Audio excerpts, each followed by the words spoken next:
content, molt agraït que, vaja, que hagueu comptat un any més amb mi i em farà molta il·lusió l'any que ve tenir l'oportunitat de tornar i tornar-vos a embolicar amb històries de música. L'any que ve em sembla que ens toca Mozart. Llavors farem una mica el mateix, però a través de la vida de Mozart anar buscant allò, músiques fantàstiques, però col·locades en un context històric i anar explicant una mica tot això, que també penso que sobretot pels que no sigueu persones tan vinculades al fet musical, que els que sou músics o teniu un bagatge com a melòmans important, moltes coses que estic explicant ja us són una mica familiars o molt conegudes. Els que no, de cop crec que connectant-ho amb la cultura del moment també puc aspirar a connectar amb la cultura general. Llavors, tot això ho aneu col·locant en el sac de la història i en allà anem veient quin paper hi juga, quin rol juga tot això. Bé, recordeu que l'altre dia vam dedicar la conferència a l'arribada gloriosa de Händel a Londres. A Anglaterra fan servir una expressió que a mi m'agrada molt, que quan parlen de la música de Händel, sobretot quan parlen dels oratoris que els defineixen com a glorious music, música gloriosa. I aquest concepte és tan bonic. Bàsicament és una manera bonica de dir allò de l'efecte Händel. És a dir, aquesta sensació de que no podem baixar el cap quan sentim la seva música converteix aquesta música en una música gloriosa. És a dir, que per tant és realment extraordinari. I ja no només el Messies, que és un exemple meravellós, l'altre dia amb qui en parlàvem de l'Israel-Egipte, que per cert m'he assabentat que el 14 de març de l'any que ve John Elliott Gardiner dirigirà el Palau de la Música Israel-Egipte. Ho dic per si té 80 anys aquest senyor, els acaba de fer aquesta setmana, tindrà 81, a punt de fer, vull dir que l'hem d'anar aprofitant aquest senyor, el John Elliott Gardiner, perquè les versions que ens regala són meravelloses. Us aviso amb un any d'anticipació. Vaja, que si heu de reservar entrades a qualsevol cosa, que ho tingueu present perquè ja estarà així, estarà patant, va fer ara la missa en si menor de Bach i la gent va sortir així a 2 pams de terra directament. El 15 de maig comencen a vendre les... El 15 de maig, gràcies. I això jo no domino gens, com que no puc anar a cap concert, perquè per l'hora que em llevo cada dia, doncs no domino gens aquestes coses de les entrades. Bé, doncs, aquí teniu el Jordi I. Avui començarem veient com arriba aquesta etapa peculiar de la vida de Händel, que és aquesta etapa en la qual Händel està en el moment màxim. Recordeu que ja havia arribat a Anglaterra el 1710, enviat per l'elector Georg de Hannover, que és aquest senyor que esteu veient aquí, que després, quan morirà la reina Anna d'Anglaterra, que és l'última representant de la dinastia dels Stuart, aleshores aquest senyor esdevé George I, és a dir, el Jordi I d'Anglaterra, i clar, de cop Händel es troba afavoridíssim per aquesta situació, perquè era un rei alemany, i Händel passarà a ser un dels homes més propers des de l'àmbit musical i això li facilitarà que uns quants aristòcrates, bé, ja us podeu imaginar, l'aristocràcia es va dividir en 3 grups, els que van ignorar Händel, els que l'odiaven perquè era un fastigós protegit del rei, no protegit d'una manera directíssima, és a dir, la cort no li pagava un sou, això és important remarcar-ho, no era un home a la nòmina de la corona britànica, però sí que la protecció com a músic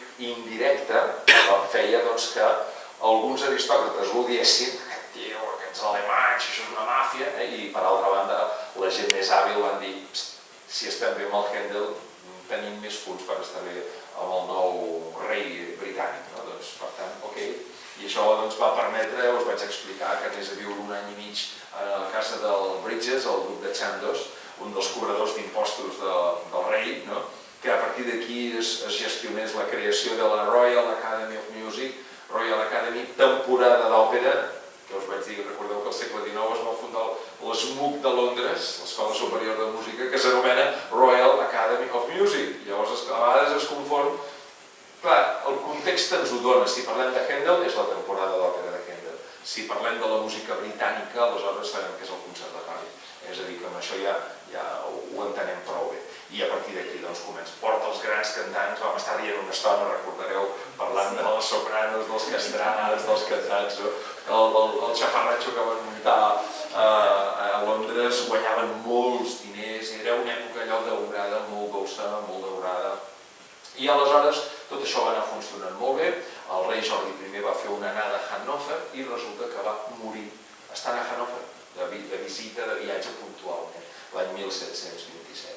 Bé, i aleshores estem en un moment en què, clar, el rei estava clar que seria el seu fill, no es planteja eliminar la dinastia dels Hannover, és a dir, ja els Stuart estan allà.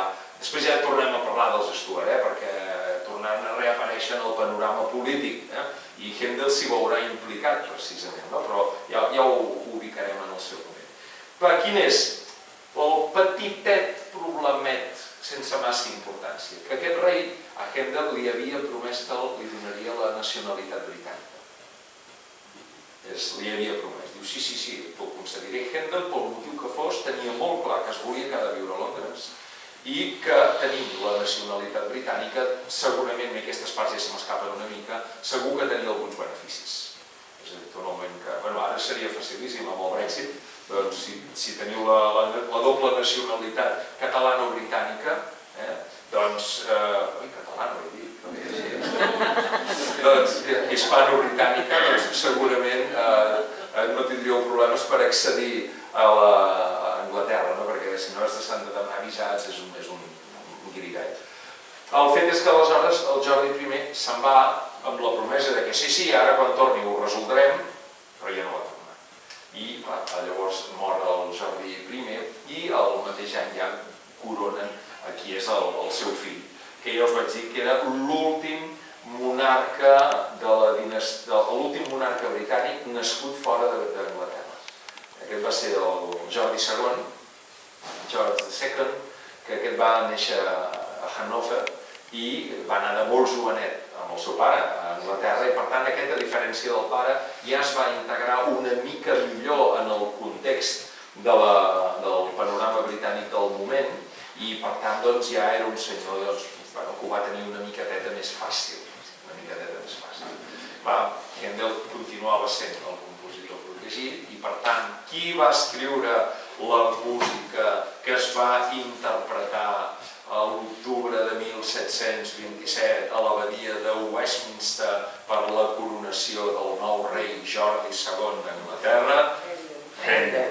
I a més és xulo perquè em sembla que ara d'aquí no massa, ho sabreu millor vosaltres que jo, hi ha la coronació del Carles III. O sigui que tornarem a viure un momentet d'aquests xulos, els britànics, aquestes coses.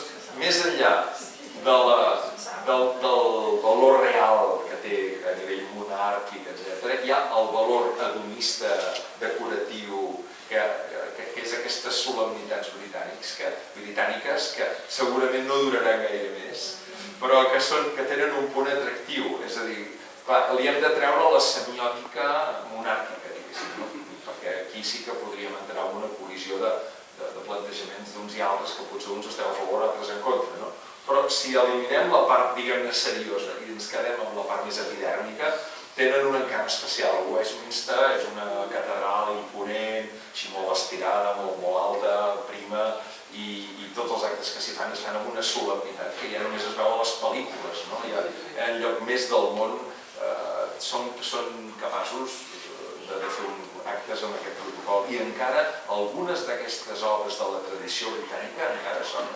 És a dir, no us estranyi que, no sé si s'ha fet pública la música que s'interpretarà, és molt probable que sí, jo tampoc ho he anat a buscar, però no us estranyi que algun dels 4 himnes, dels 4 anthems que Händel va escriure per acompanyar els diferents moments de la coronació del rei Jordi II puguin tornar a sonar ara amb la coronació de Carles III.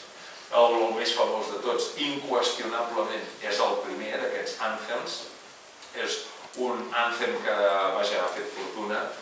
Està escrit molt en l'estil italià, veureu que és una música...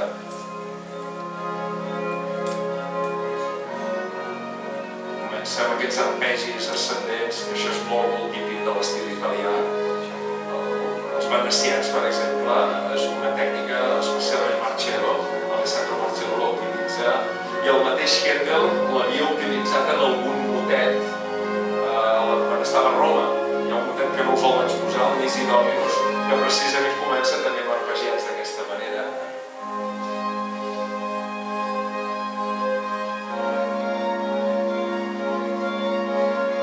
Va creant una atmosfera. Fixeu-vos que la música va dirigida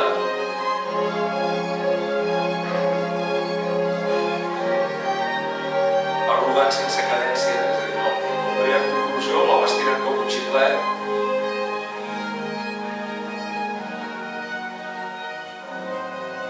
No hi ha hagut cap cadència encara, estirant, que portem més d'un minut.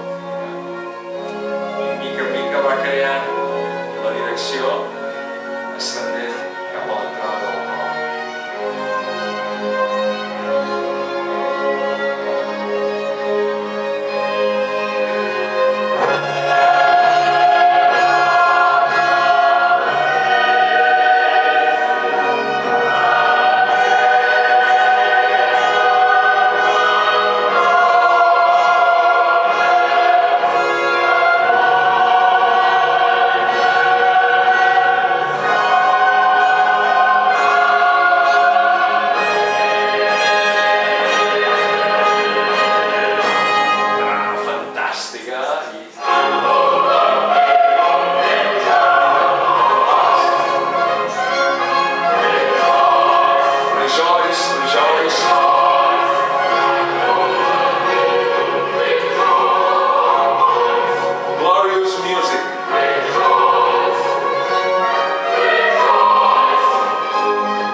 Sé que alguns de vosaltres, segurament més els senyors que les senyores, estàveu pensant a mi aquesta música em sona i sabeu perfectament de què us sona. Sí, ara us vaig a posar l'himne de la Champions. Us el vaig a posar perquè el sentiu, el va escriure un senyor que es deia Tony Britten l'any 1992, l'any de les Olimpíades de Barcelona, i va escriure això que us vaig a posar.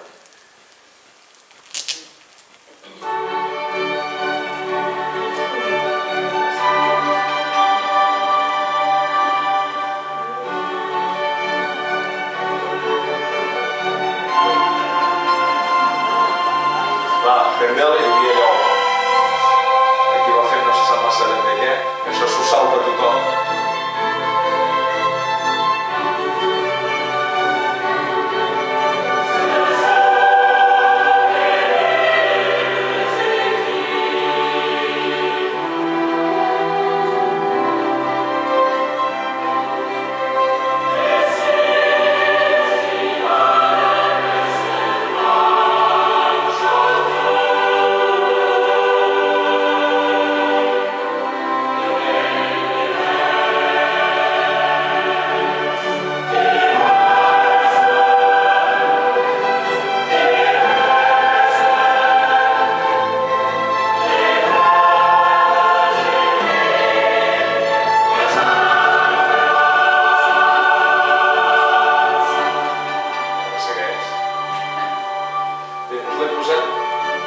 Perquè el sentíssiu tal com és, perquè sempre a les ràdios es posa el que diu Champions i ja està.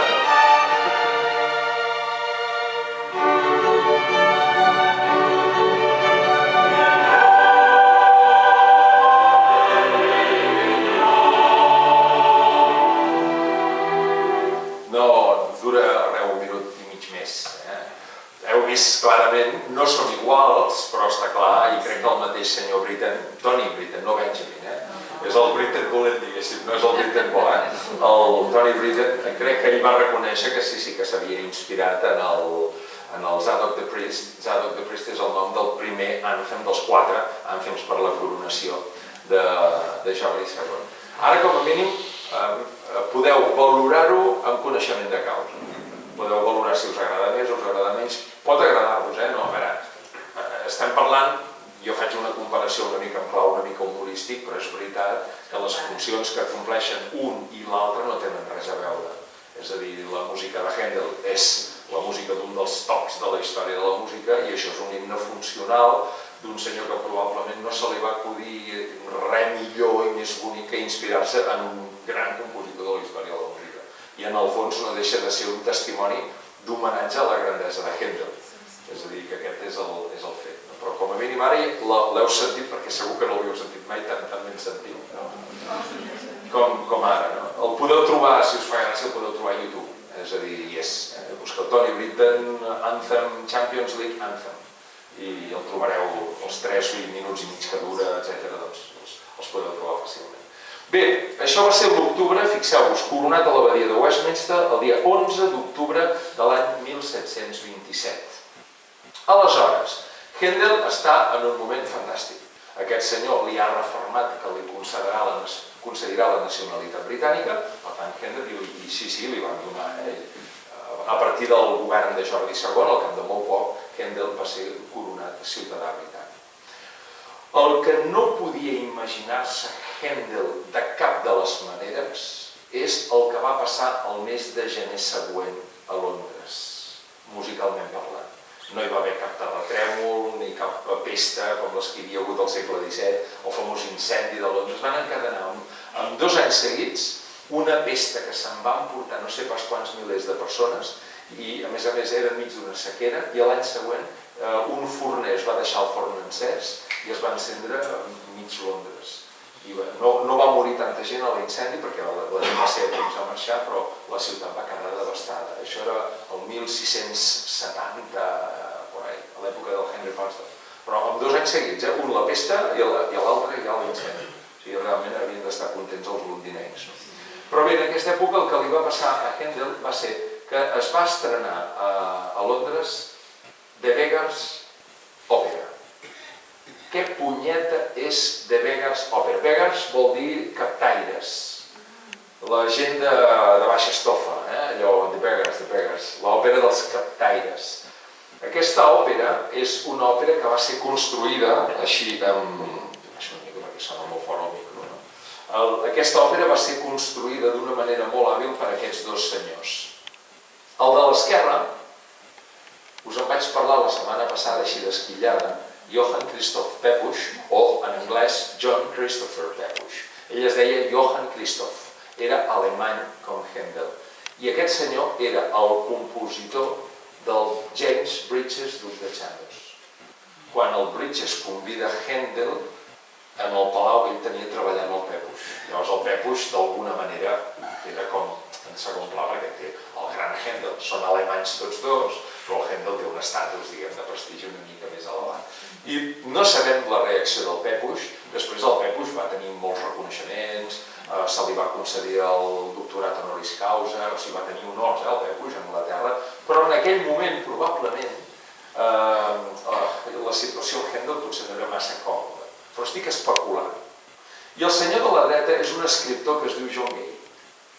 Llavors el John Gay va ser l'ideòleg de tot això. Al John Gay se li ha hagut escriure una història, una estracanada. La història, d'això us en parlarem en el concert pel mes de juny. Ens hem inspirat en The Beggar's Opera per muntar un programa, el programa que, vaja, si podeu i us ve de gust venir, doncs el farem aquí segurament.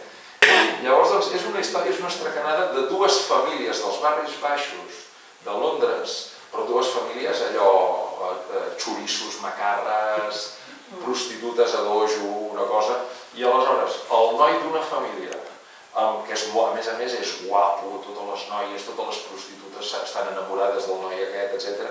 I la noia és la filla de l'altra família. Llavors, quan les famílies respectives, és un Romeu i Julieta a lo bèstia, quan les famílies respectives se n'adonen que els 2 estan enamorats, bueno, ja és la pena, és una estracanada. I enmig de tot això, qui rep? Els gustos de la burgesia i de l'aristocràcia britànica. I entre els gustos de l'aristocràcia britànica hi ha les òperes italianes. Diana directa cap a Händel, però directa, clang. És com un Polònia de TV3, però en aquest context. Clar, totes aquestes coses. Clar, penseu que l'art, crec que potser ho vam comentar l'any passat o aquest any, i si no, penso que és una reflexió, l'art en general, el teatre, la música, la literatura, fins i tot les arts plàstiques, d'una manera potser a vegades més abstracta en el cas de l'arquitectura o de l'escultura, però sobretot literatura i música, són un mirall de la societat. Nosaltres quan fem una obra teatral, una partitura, moltes vegades allà, en la mesura que la societat s'hi veu retratada, reflectida d'alguna manera, això té un impacte molt gran. I la literatura és especialment adequada per fer aquesta reflexió. Els escriptors que sobreviuen, els Shakespeares, els Cervantes, els que sobreviuen al pas del temps, són els que són capaços de retratar arquetips socials o elements de la societat que no caduquen. I això és una cosa, per això la Comèdia dell'arte, que era aquell teatre que es feia a Itàlia, amb la Colombina, l'Arlequí, no sé què, que eren arquetips de personatges que en el fons estaven fent exactament el mateix que està fent el Polònia actualment, que és retratar la societat, fer de mirall de la societat. D'una manera a vegades una miqueta més indirecta, de vegades una mica més directa, el mateix que feien les operetes en el Savoy d'Arthur Sullivan, el mateix que el Johann Strauss va fer a Viena d'una manera més fineta, Johann Strauss, el mateix que d'una manera també tipus estracanada va fer Jacques Offenbach a l'opereta de París, amb òperes com Orfeu als inferns. Imagineu-vos el mite d'Orfeu que el porta a l'infern. Només el títol ja ens fa riure. És a dir que, doncs aquest és el que va fer. I va fer una cosa tremendament hàbil, que és que l'obra era tipus opereta, diguéssim. És a dir, parts parlades, tot el que són els diàlegs en anglès eren parlats, i de tant en tant cantaven alguna ària. Àries en el moment divertit, en el moment reflexiu, però en lloc d'agafar i demanar-li al Pepus que escrivís totes les músiques, Pepus només va escriure l'obertura del començament. La resta de les àries que es canten en aquesta Beggars Opera eren cançons populars, àries de Henry Purcell. De Handel crec que no n'hi ha cap, per evitar la col·lisió directa. Però de Henry Purcell n'hi ha algunes, i sobretot moltes cançons populars, cançons d'aquelles que tothom coneixia, òbviament amb la lletra canviada. Les cançons que, inclús amb el tempo canviat a vegades, peces que es canten lentes, líriques i molt tristes, de cop aquí apareixen cantades, allò, típic, Polònia ho ha fet això. Polònia TV3 ho ha fet, agafar una cançó de moda i canviar-li la lletra. Doncs ho van fer aquests punyeters. Ho van patar. Però patar és poc. És a dir, l'èxit, mireu, fins a l'extrem, no sé si us heu fixat que us he posat amb els dibuixos de William Hogarth, que aquests dibuixos la gent, Ayman, d'aquest tema, el coneixen molt bé. El Hogarth va fer molts dels dibuixos que esteu veient, a vegades són alegories, etc., de la representació del Beggars Opera. Aquí en teniu un altre, que té en forma de gravat, i aquí en tenim un altre. Moltes vegades es veu una mica el caràcter popular de les representacions. Això es va fer en un teatre que actualment, en el lloc on es va fer aquesta representació, diria que hi ha el col·legi oficial de, no sé si de dentistes o d'oftalmòlegs de Londres. O sigui, l'edifici el van enderrocar perquè era un teatre cotxitril, això, i aleshores hi van posar aquest col·legi de professionals. I, clar, va tenir tant d'èxit que la gent no parava d'anar a veure el de Beggars Opera. I l'èxit ha transcendit perquè ja sabeu que temps més tard Bertolt Brecht, el cèlebre dramaturg alemany amb la col·laboració del compositor Kurt Weill, van escriure la famosa Drei Groschen Oper. Els Groschen, recordeu que en els temps abans de l'euro, el marc, els cèntims del marc es deien Groschen. O sigui, un marc eren 100 groschens. Llavors, Drei Groschen vol dir 3 cèntims. En català li hem pujat una mica el valor perquè li hem posat de 3 rals i un ral eren 25 cèntims. O sigui, en català val 75 cèntims aquesta òpera. En canvi, en alemany eren 3. Drei Groschen, és a dir, li hem pujat el valor. I llavors és la mateixa idea. I aquí hi ha la famosa àrea aquella del Maquinesa, que la cantava una senyora molt coneguda de l'època, que ara ja ningú se'n recorda d'ella, que es deia Bàrbara Rey, en versió en castellà, que deia Magna Baja, és mi hombre, no sé si I la soprano original que va debutar aquesta òpera era la dona del Kurt Weill, que ara no me'n recordo com es deia, que era una senyora que tenia veu de tabac, és a dir, no era una soprano a l'ús, diguéssim, sinó que tenia veu de taverna, d'aquests espectacles del Blauen Rita, o no recordo com es deia, no? El Cabaret, recordeu la pel·lícula Cabaret, amb l'Elisa Minnelli? Doncs allò, era d'aquest món. Com es deia la dona del Corbeil? Kepler? No, Kepler no, es deia... Ja em vindrà, no patiu, no. Bé, mira, ho tinc en el disc dur una mica lent, però ja està posat darrere de tot, i a vegades la velocitat d'accés a la informació amb els temps ja sabeu que es va alentint una mica. Doncs, diguem que el Dreigroschen, l'òpera de Tres Rals, en castellà deien de Cuatro Cuartos, doncs està inspirada directament en aquesta, la Vegas Òpera. Conseqüències d'això. La gent deixa d'anar a sentir les òperes de la Royal Academy of Music. A més, tenint en compte que sopranos castrats que guanyaven una pastarada, de cop la gent deixa d'anar-hi, els ingressos cauen en picat, ells comptaven que una producció les tiraven 20, 25, 30 representacions, i de cop va ser el tema. Llavors, avui què hem conservat d'aquesta òpera de Weber's òpera? Hem conservat l'obertura que va escriure Pepusch per orquestra, i com que va ser tan popular, la gent no podia comprar discos, el que es van editar, i es van fer diverses edicions a l'època, són les àries, perquè ja us he dit que en molta part era parlada. S'han conservat les àries i l'harmonització que en va fer Pepusch. O sigui, eren cançons populars. I llavors tenim la melodia amb la lletra canviada i el xifrat, els acords del xifrat que va escriure Pepusch per la partitura. I això s'ha publicat en diverses edicions i s'han conservat. El que no s'ha conservat és l'orquestració que va fer Pepusch de totes aquestes cançons, perquè sabem que a l'època hi havia una mínima orquestració. Una mica picar un ullet a les òperes italianes. Però clar, s'ha perdut l'orquestració original. I llavors hi ha hagut el Benjamin Britten, per exemple, el Britten Bo, va fer una orquestració de les àries aquestes del de Weber's òpera. A mi no m'agrada gaire. Jo, posats a triar, preferiria sentir-la amb un baix continu ben resolt i prou, que no afegint una orquestra, a més, estil segle XX, que una mica li treu el sentit original, però és la meva opinió.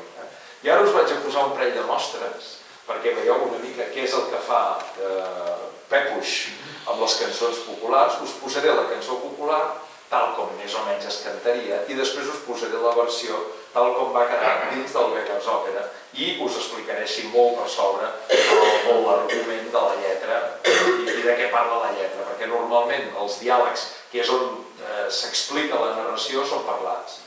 Igual que en les òperes, en els recitatius, s'explica la història, i a les àries la història s'atura i les àries de cop són una reflexió del moment. És a dir, que estem contents, ens hem retrobat, quina felicitat, hem vingut pel carrer, casualment ens hem coincidit, i llavors de cop salta un dels personatges i canta l'ària. Diu, quin lloc més feliç, quin dia més bonic que fa... O sigui, no explica, les àries normalment no expliquen res de la narració, simplement reflexionen sobre l'estat emocional, etc. Això és molt, molt típic a les òperes del barroc.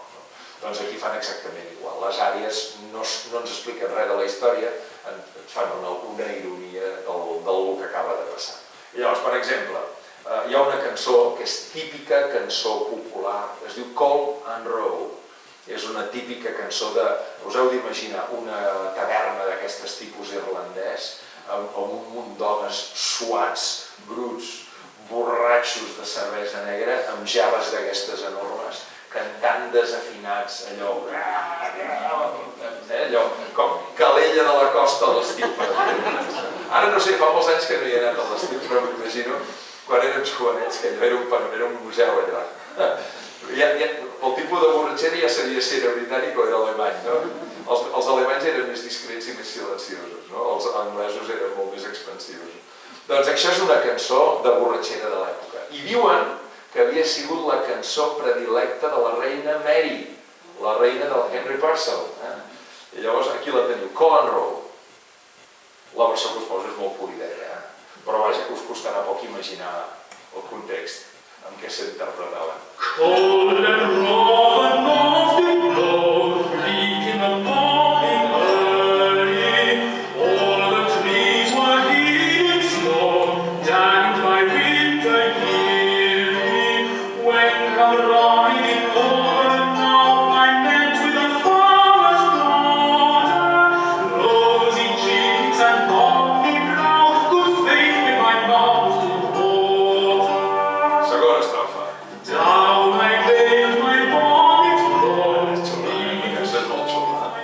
Aquí la Mercè Polidet, la podríeu fer després a l'acte de la Mare de Déu.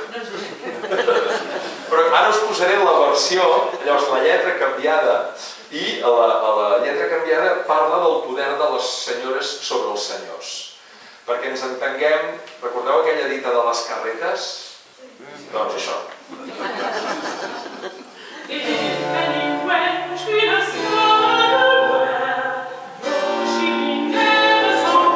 Menys tenint la condició masculina dels homes. Fet un lleu canvi rítmic.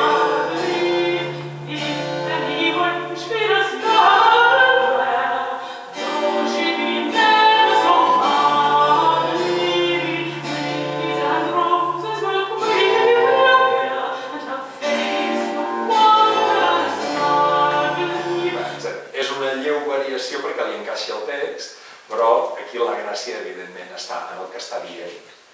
Llavors el dit d'aquesta manera, si entenguéssim perfectament l'anglès, estaríem segurament rient tots. Aquí està la gràcia, en el context a més de la representació teatral. I una altra que hi ha, que és un clàssic, és una de les cançons Shakespeare, crec que és la cançó més citada per Shakespeare, en les seves 36 obres canòniques de teatre, doncs aquesta la coneixeu tots. Alas, I love you dearly wrong, to cast me off discourteously, and I have done it És una cançó meravellosa. Es titula Greensleeves, que vol dir mànigues verdes. Is all my joy. Greensleeves is my delight.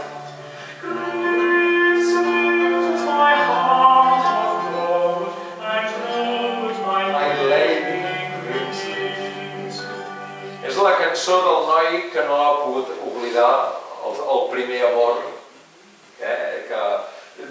i a la lletra és curiós perquè va dient sí, em vaig enfadar amb ella i tal, però diu, és tota la meva joia, és el meu cor, i diu, és la meva Lady Greensleeve.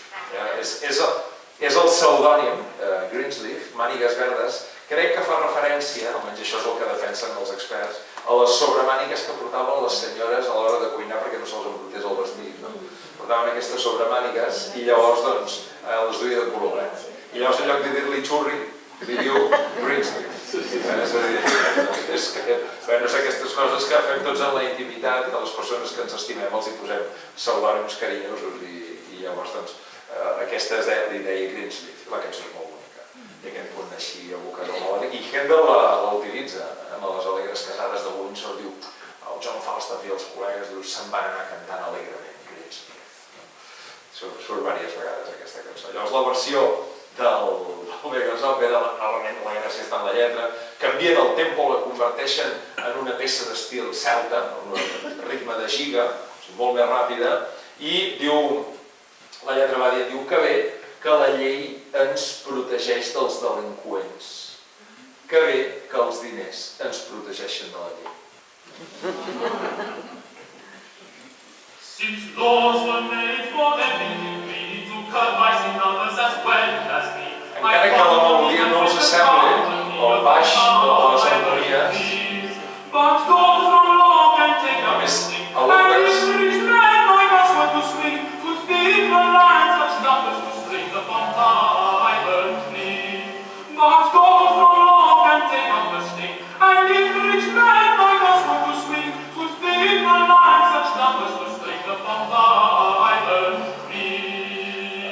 aprofito per explicar-vos una cosa que els que som flautistes de bé que ens agrada molt, i és que a Anglaterra tenen una tradició molt xula que és la tradició dels ground. Ground és un baix. Llavors això és la mateixa tècnica del blues. En un blues tu fas una roda d'acords i la tornes a començar. Vas fent clon, clon, clon, clon, clon, clon, clon, clon, clon, clon, clon, clon, clon, clon, clon, i vas fent la roda i vas rodant.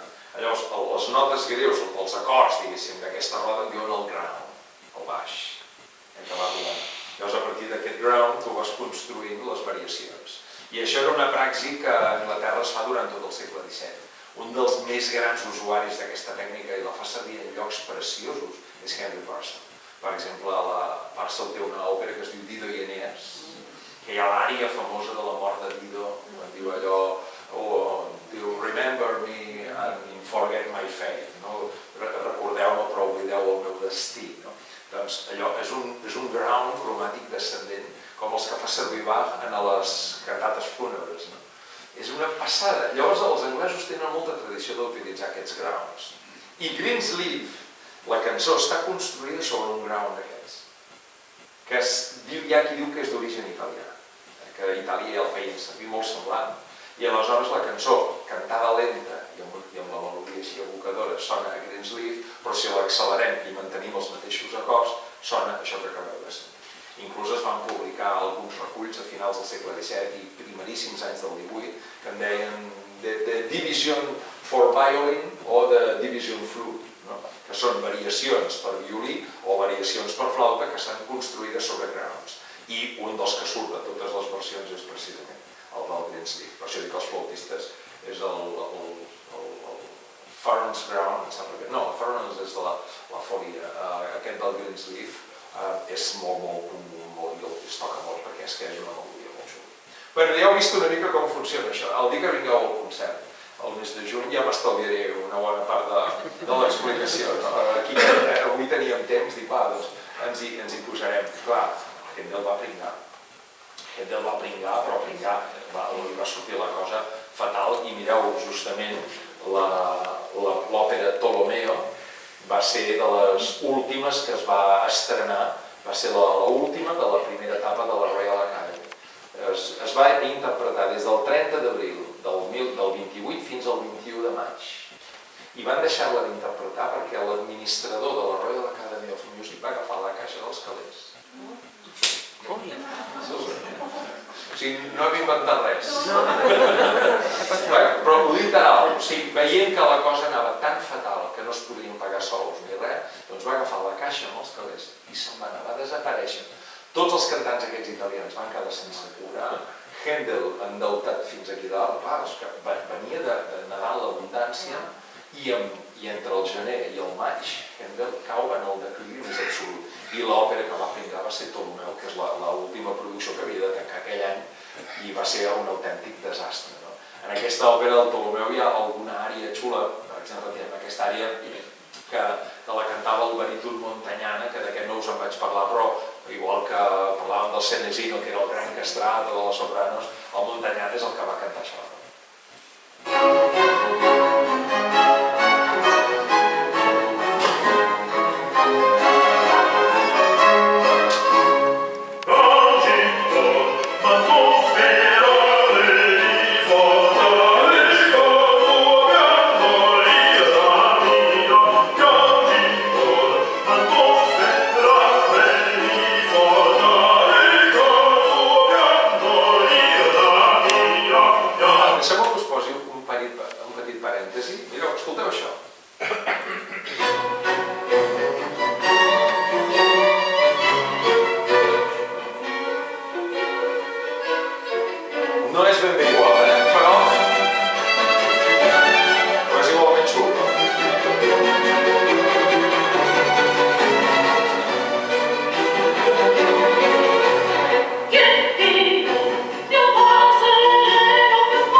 Això és una zarzuela d'aquestes barroques d'un compositor fantàstic que es diu José de Nebra.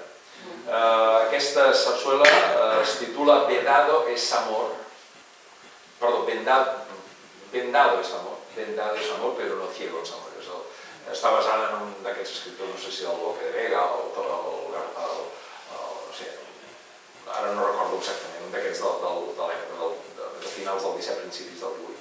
I és una sarsuela, en diuen sarsuela, primer perquè està cantada en castellà i segon perquè hi ha àries i parts parlades. La paraula zarzuela ve del 1600 i poc, que just en l'antic Palau Reial que es va cremar, l'antic Alcázar de Madrid, al costat hi havia una zona que hi havia moltes bardisses. Llavors aniré al pati del Bardissar, i aleshores en allà aprofitaven l'espai per fer-li actuacions quan venia el bon temps.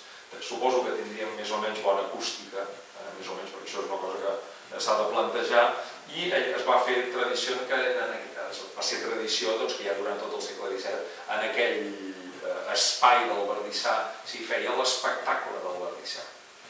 Verdissa en castellà es diu Zarza, i l'espai del Verdissà era la Zarzuela.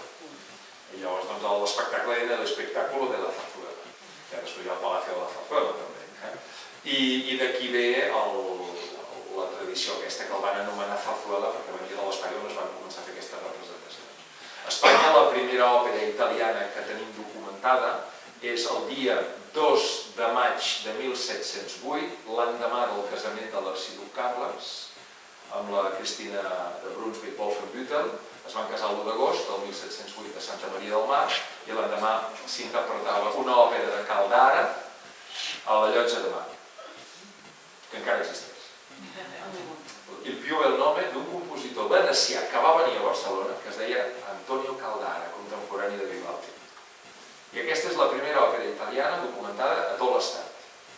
Italiana en tots els sentits, o sigui, no d'influència italiana, perquè això que acabeu de sentir era en castellà, però us l'he posat al costat de Händel, no per dir-vos, mira, el José de Nebra, que era un molt bon compositor, copia el Händel, sinó que tots dos tenen el mateix origen. És a dir, que probablement, si ara poguéssim fer una batuda, jo què sé, per òperes d'Escarlat i d'aquesta gent, segurament trobaríem el model d'on surten aquestes àrees. Aquest pom, pom, pom, pom, piru-liru-bim, pim-para-bim-pam, aquest tipus de ritme, això, ni s'ho inventa Händel ni s'ho inventa José de Nebra, això. Té segurament un origen comú a la música italiana. I curiosament a Espanya, quan van arribar els Borbons, contra pronòstic, arriba l'entrada, però a sac, de la música italiana. Fins mentre van governar els Àustries, es anava fent aquella cosa mig-mig, a la que arriba Felip V, la música italiana va entrar, però allò, al galop. I Barcelona, Madrid, Barcelona menys, Barcelona s'hi apuntarà més tard, Madrid, especialment en les produccions que es feien a Aranjuez, que és on es feia més òpera, doncs era una sucursal italiana. El famós Farinelli va passar un gruix de la seva vida cantant a Felip V i pel seu fill Ferran VI. El germà de Farinelli va morir a Madrid, Domenico Scarlatti va morir a Madrid, Boccherini va morir a Madrid, és a dir, això era una sucursal. I Barcelona igual.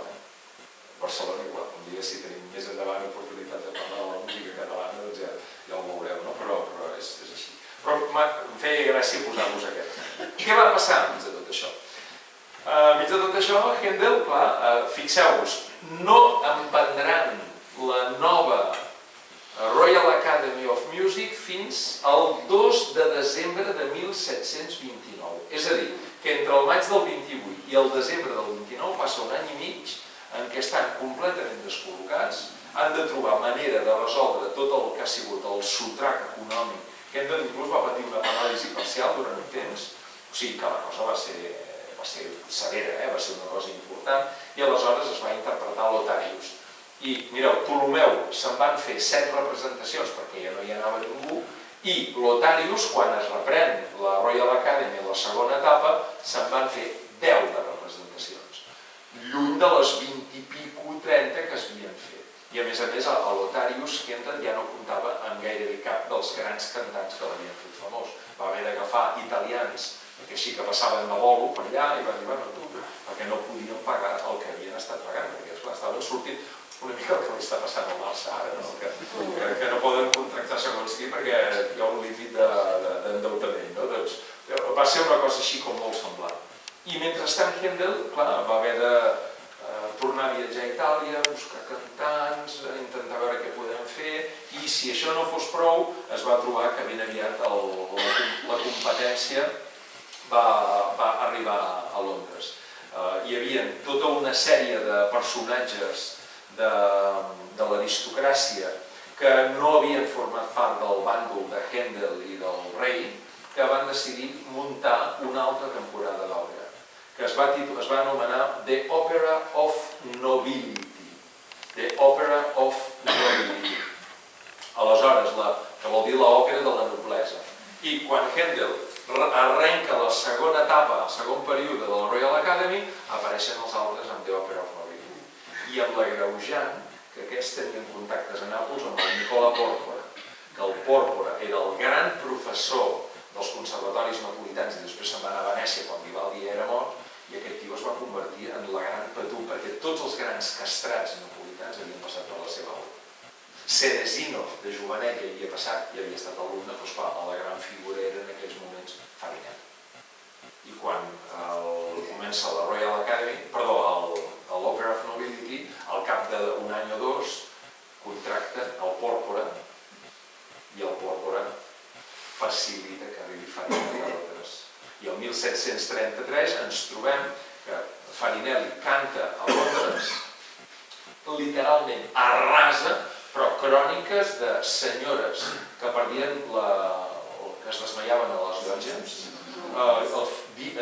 fans que cridaven tu no ets un cantant, tu ets Déu, perquè feia unes filigranes amb la veu absolutament infinites i a més era una persona que el Farinelli que tenia, era afavorit físicament, era obès, no com a la pel·lícula aquella que van fer, que ja era magre, era obès, però era un tio que era tremendament elegant i a més tenia una capacitat vocal infinita, els ornaments, les coloratures, tot el que eren filigrans d'ornamentació, el fiato que no se li acabava mai.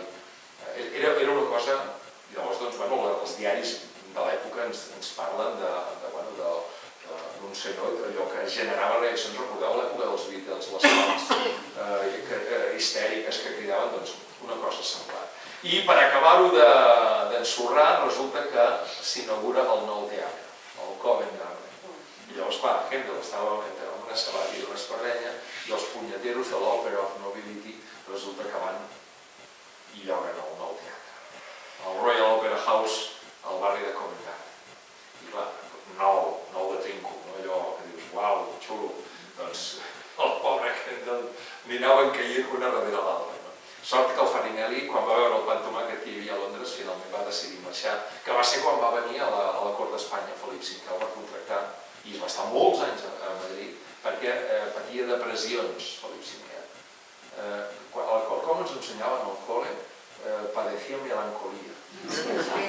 Melancolia, em sembla que ens deien, els salesians ens deien melancolia.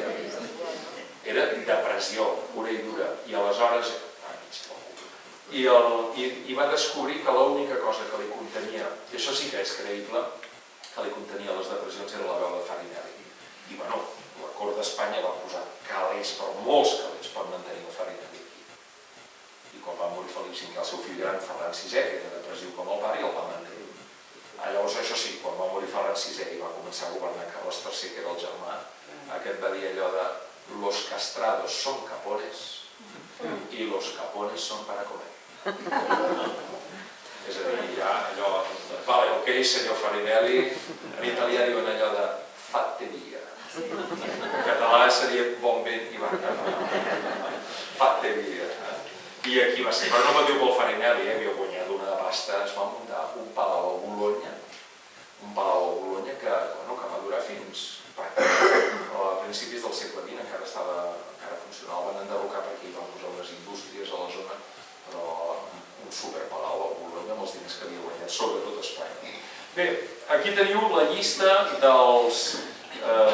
les òperes que va estrenar a la segona etapa de la Royal Academy. Fixeu-vos, Lotario, 2 de desembre del 29, fins al 34 està estrenant encara en el King's Theatre, que és el teatre que ja havia fet servir anteriorment. A l'Opera of Nobility ja estaven estrenant en el Covent Garden.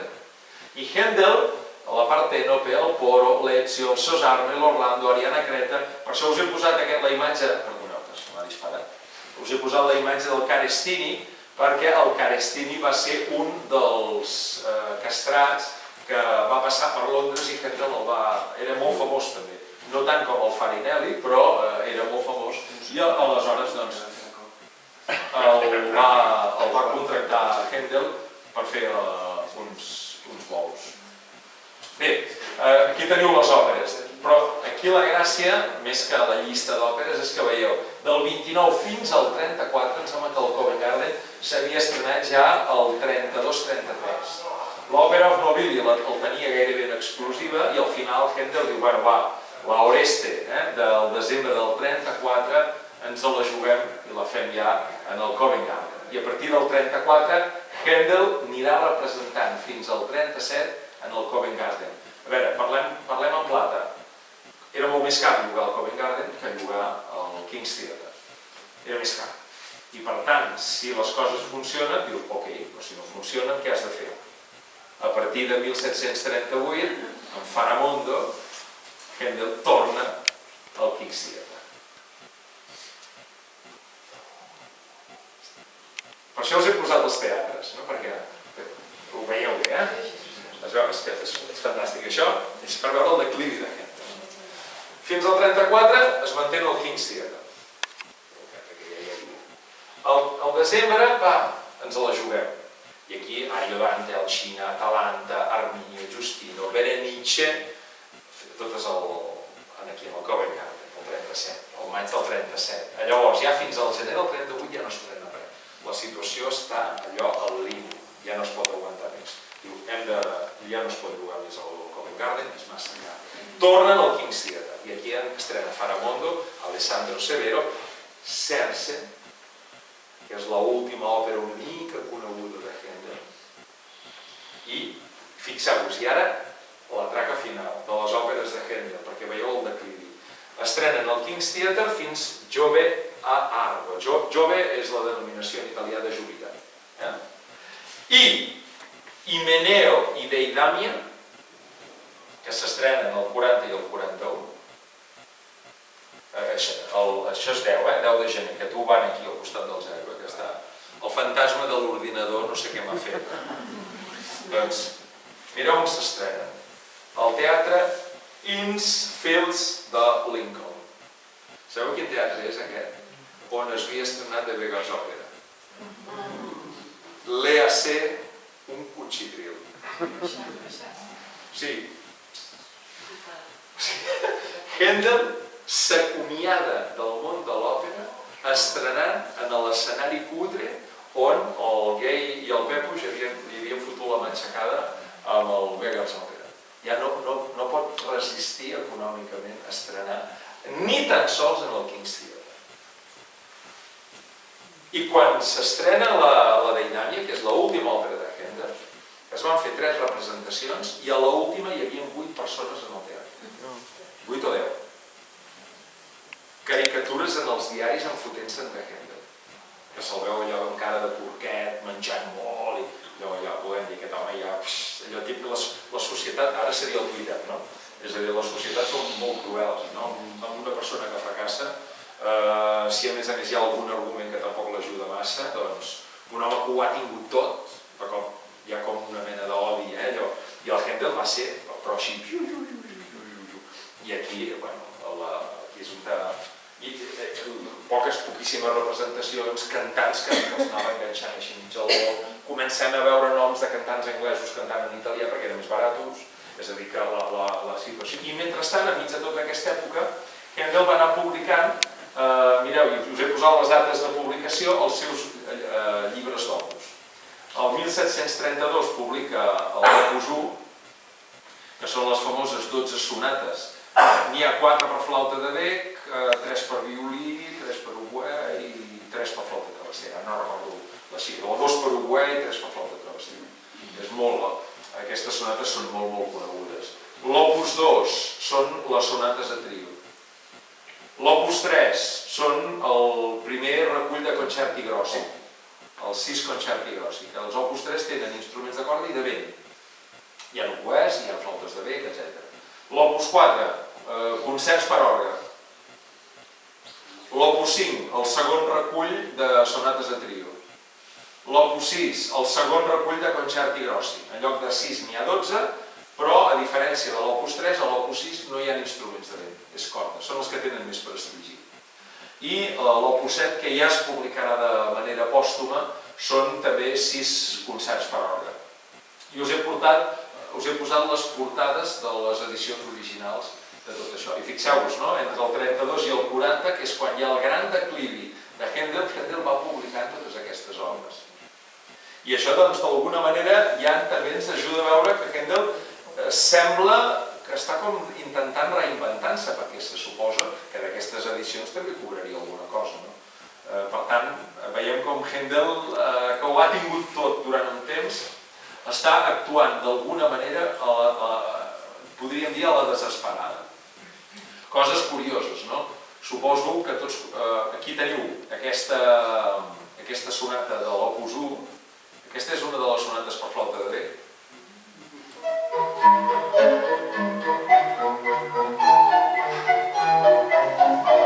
La penúltima, la número 11 del recull.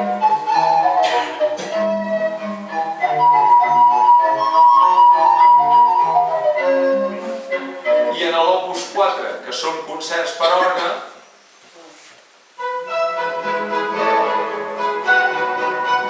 apareix la mateixa sonata compartida en un concert per orgue i orquestra.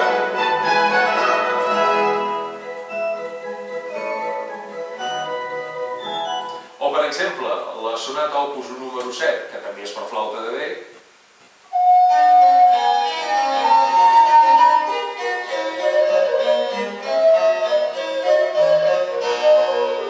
i mireu, surt de...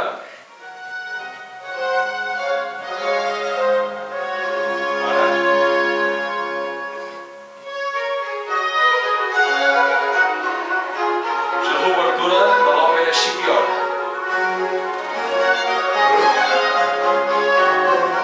No sé si recordeu que la setmana passada us vaig posar el duet Placa l'Alma que Händel va fer cantar les dues divas i després us vaig posar la versió per flauta de bé que també estava tret del recull Opus 1. És a dir, que d'alguna manera Händel juga amb que en aquests reculls hi pot haver alguna peça mínimament popular pel públic anglès de l'època i a veure si amb això ajuda, contribueix a vendre una mica la seva música i a facilitar-li les coses.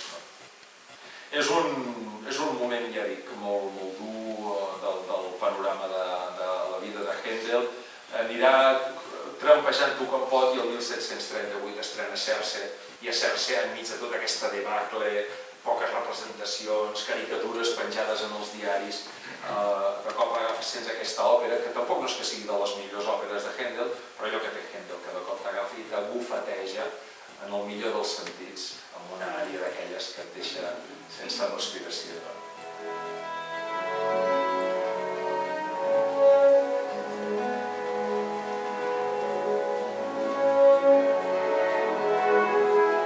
És gairebé un himne, no? És tan bonica que se n'han fet molts arranjaments instrumentals i a l'època que es van posar de moda els discos d'adagios, l'adagio del Binoni, el de Pachelbel, etc., i posaven la versió instrumental que deien el Largo de Händel.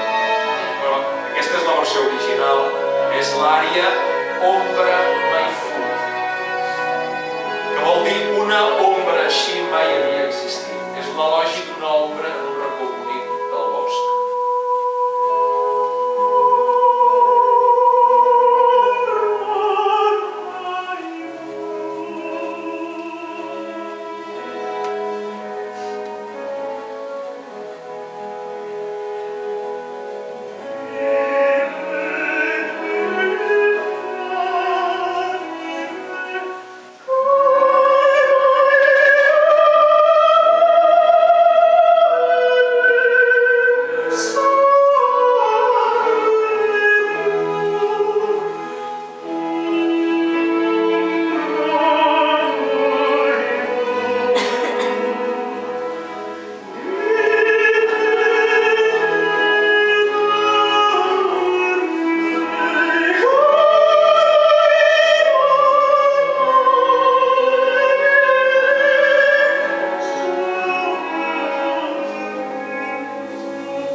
Estem, doncs, 1741, estem en un moment d'inflexió, les coses a Händel li pinten bastant malament, però Händel, d'alguna manera, ja la bufetada que li va representar el tema de la Beggars Òpera, el va fer, suposo, reflexionar i anar-se reinventant de manera progressiva.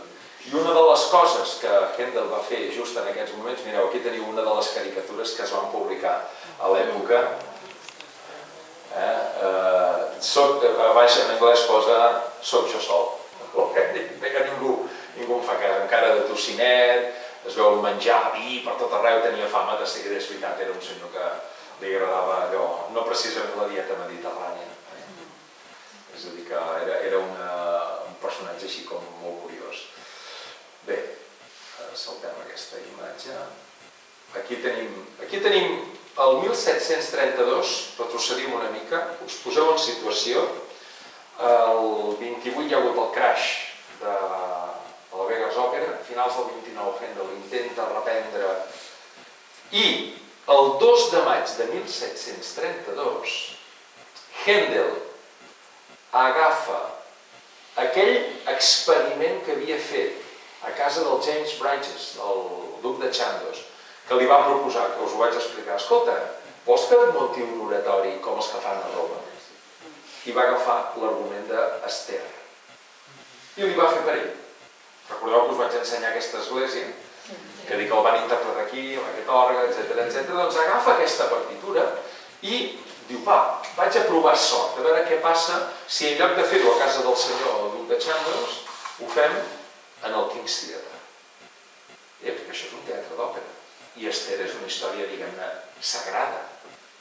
I mireu, fixeu-vos, com s'anuncia by His Majesty's Command of the King's Theatre in the Haymarket, etc.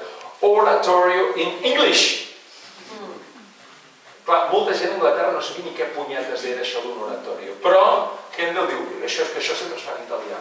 En el món catòlic sí que eren coneguts, i el 1732 fins i tot en el món luterà per Alemanya també havien començat a córrer.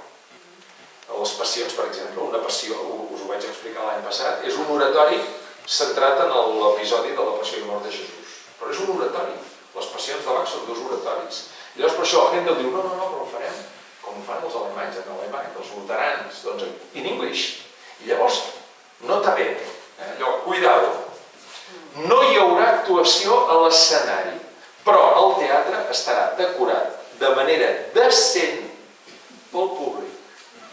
La música s'interpretarà a la manera del servei de coronació. O sigui, perquè la gent de cop diuen, hosti, la gent creient, Esther, en un teatre d'òpera, que això, de manera decent. La música s'interpretarà a manera de servei de la coronació, és a dir, farem una cosa molt seriosa, no tingueu por, podeu venir, que no us excomunicaran, allò, ho veieu, no? I això és el cartell de l'època, l'original en què es va anunciar el 1732.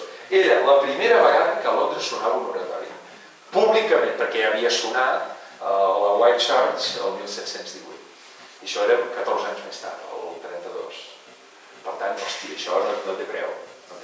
Era un experiment, evidentment hi va haver crítiques. El Twitter anava ple. Que s'ha això és una immoralitat, de tot. I aquí va ser. Però bé, Händel aquí marca una fita en la història de la música britànica. I aquí teniu la llista de tots els oratoris que va escriure Händel.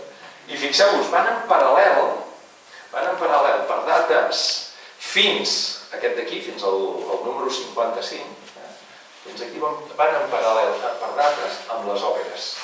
És a dir, el tio estrena els oratoris, tenen una requesta no massa gran, però clar, també li surt molt més barat, perquè contracta cantants anglesos, no hi ha vestuari, no hi ha decorats. Fantàstic. I a més, una altra dada així a tenir present quan parlem de tot això, que al ser cantat en anglès, la gent ho entén millor. I una altra cosa, hi ha cors. I en els anglesos els hi passa com als catalans, que ens agrada el cant coral. Ens agrada sentir cors. I llavors, esclar, això, de cop, Händel, en aquests primers oratoris, la part coral no és tan important perquè ell agafa una mica el model de les òperes. Musicalment, les àrees d'aquests oratoris i les àrees de les òperes són idèntiques. Quina diferència hi ha? Com podem saber si estem sentint un oratori o una òpera? Molt fàcil. Si està cantat en anglès, oratori. Si està cantat en italià, òpera. Mireu si és fàcil. No té més, perquè l'estil no hi ha diferència. No és música sacra. Ni a Roma Händel fa música sacra. Els hi carda, ja ho heu sentit, els motets, els hi carda àries d'òpera amb text, això sí, els textos impecables, cap problema. I llavors aquí tenim tota aquesta evolució en la qual, mireu, Esther l'estrena al King's Theatre, Dèbora també, Atàlia l'estrena a Oxford, fan l'experiment a Oxford, després tornen altre cop al King's Theatre, el 39, i just en el moment en què hi ha el declivi màxim, que ja no pot jugar al King's Theatre, l'oratori, l'Allegro, el Penserosa i el Moderato, mireu on l'estrena. En el Teatro Barato. Fins i tot l'oratori l'ha d'estrenar allà perquè no pot contractar el King's Theatre per representar per interpretar, perquè no es representa, per interpretar aquest oratori. Si fixeu-vos el declivi com està. I llavors, just bé, en aquests primers oratoris, Israel-Egipte és una autèntica passada. Aquí hi ha molt d'acord. Händel se n'adona que als britànics els agrada molt el tema coral. I a més s'estaven produint una sèrie de fenòmens en aquests moments a Anglaterra, que és que, recordeu que us vaig explicar que hi havia, quan van haver de triar el successor a la corona britànica, que hi havia un Stuart, que era un senyor gran, així agut, i que van considerar, el Parlament britànic va considerar que no era la persona adequada. Aquest senyor tenia un fill, i el fill era guerriller. I llavors aquest fill resulta que va reunificar els clans escocesos, amb els seus quilcs, les faldilletes, els barrets, tenien cada clan escocès tenia el seu quilc, els seus quadres escocesos, diguéssim. I llavors aquest tio els va convèncer perquè la corona britànica havia d'estar en mans d'un Stuart. Llavors va reunificar tots els clans i van començar a fer una guerra que va anar baixant des d'Escòcia fins a arribar al que és l'entrada d'Anglaterra, per entendre'ns. I llavors va anar guanyant fins que, clar, el rei Jordi II va posar-se a to per tenir un exèrcit per poder parar el cop. I al final envia tot l'exèrcit, en direm l'exèrcit reialista, l'envia i es troben amb una població que està molt propera a la frontera amb Escòcia, entre Anglaterra i Escòcia, que es diu Culloden. I llavors allà es produeix la batalla de Culloden. Llavors, clar, era com una mica la batalla definitiva. Si haguessin guanyat els escocesos, ja baixaven ja cap a Anglaterra i començaven a conquerir els pobles anglesos. Llavors Jordi II va fer una aposta militar de dir posarem la màxima resistència a Culloden, i li va sortir. I els escocesos van ser derrotats a la batalla de Culloden. I just això encaixa en aquesta època, a l'època en què estrena l'Israel-Egipte, i aquí serà el moment en què el Händel, òbviament, ell que treballava pel rei d'Anglaterra, es posa al costat del rei. I quan arriba la notícia de la desfeta dels escocesos, que és l'última batalla de la història de les pugnes entre Escòcia i Anglaterra, des de la batalla de Culloden, que va ser això el 39, doncs ja no hi va haver més... I ara tornen a reivindicar la independència, però afortunadament ara ho fan no amb guerra, sinó de manera política, la gestió política. I aquí està que hi ha aquest episodi. Llavors l'Israel-Egipte va ser un oratori que va tenir un cert èxit gràcies a que l'argument... Pot ser que s'ha llegit? S'ha mort el loro. Doncs, això deu ser la pila, segur. Gràcies.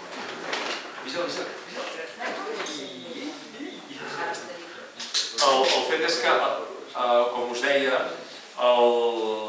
va ser un moment, llavors en aquests oratoris hi ha alguns moments que són veritablement antològics. Per exemple, algun d'aquests moments en el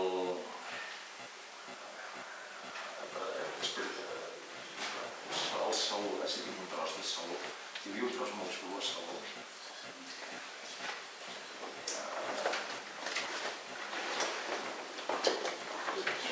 El moment que a l'oratori Saúl hi ha un moment que apareix una bruixa.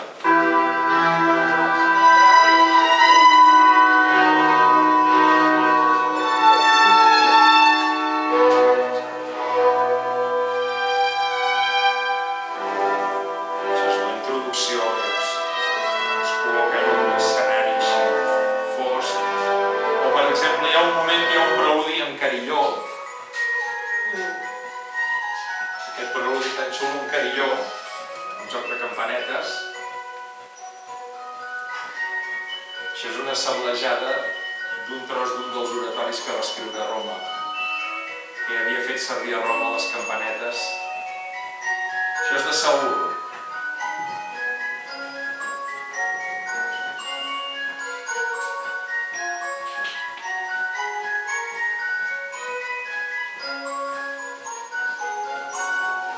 Per cert, que l'any següent, enmig de... Hola, hola. Doncs l'any següent de la batalla de Culloden hi ha un episodi, també ho veig molt ràpid, s'estrena una mena de semi-oratori que després el compositor, que es deia Thomas Arne, el va anar modificant, que parla d'un episodi així més o menys patriòtic, una història. Es titula Alfred, i just l'escena final d'aquest oratori Alfred de Thomas Arne de 1740 és aquesta. Això és de Thomas Arne, no és de Handel.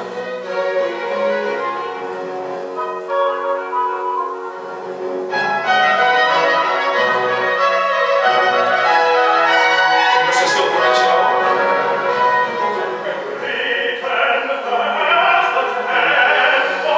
L'any següent de la batalla de Culloden, o sigui, patriotisme a segle.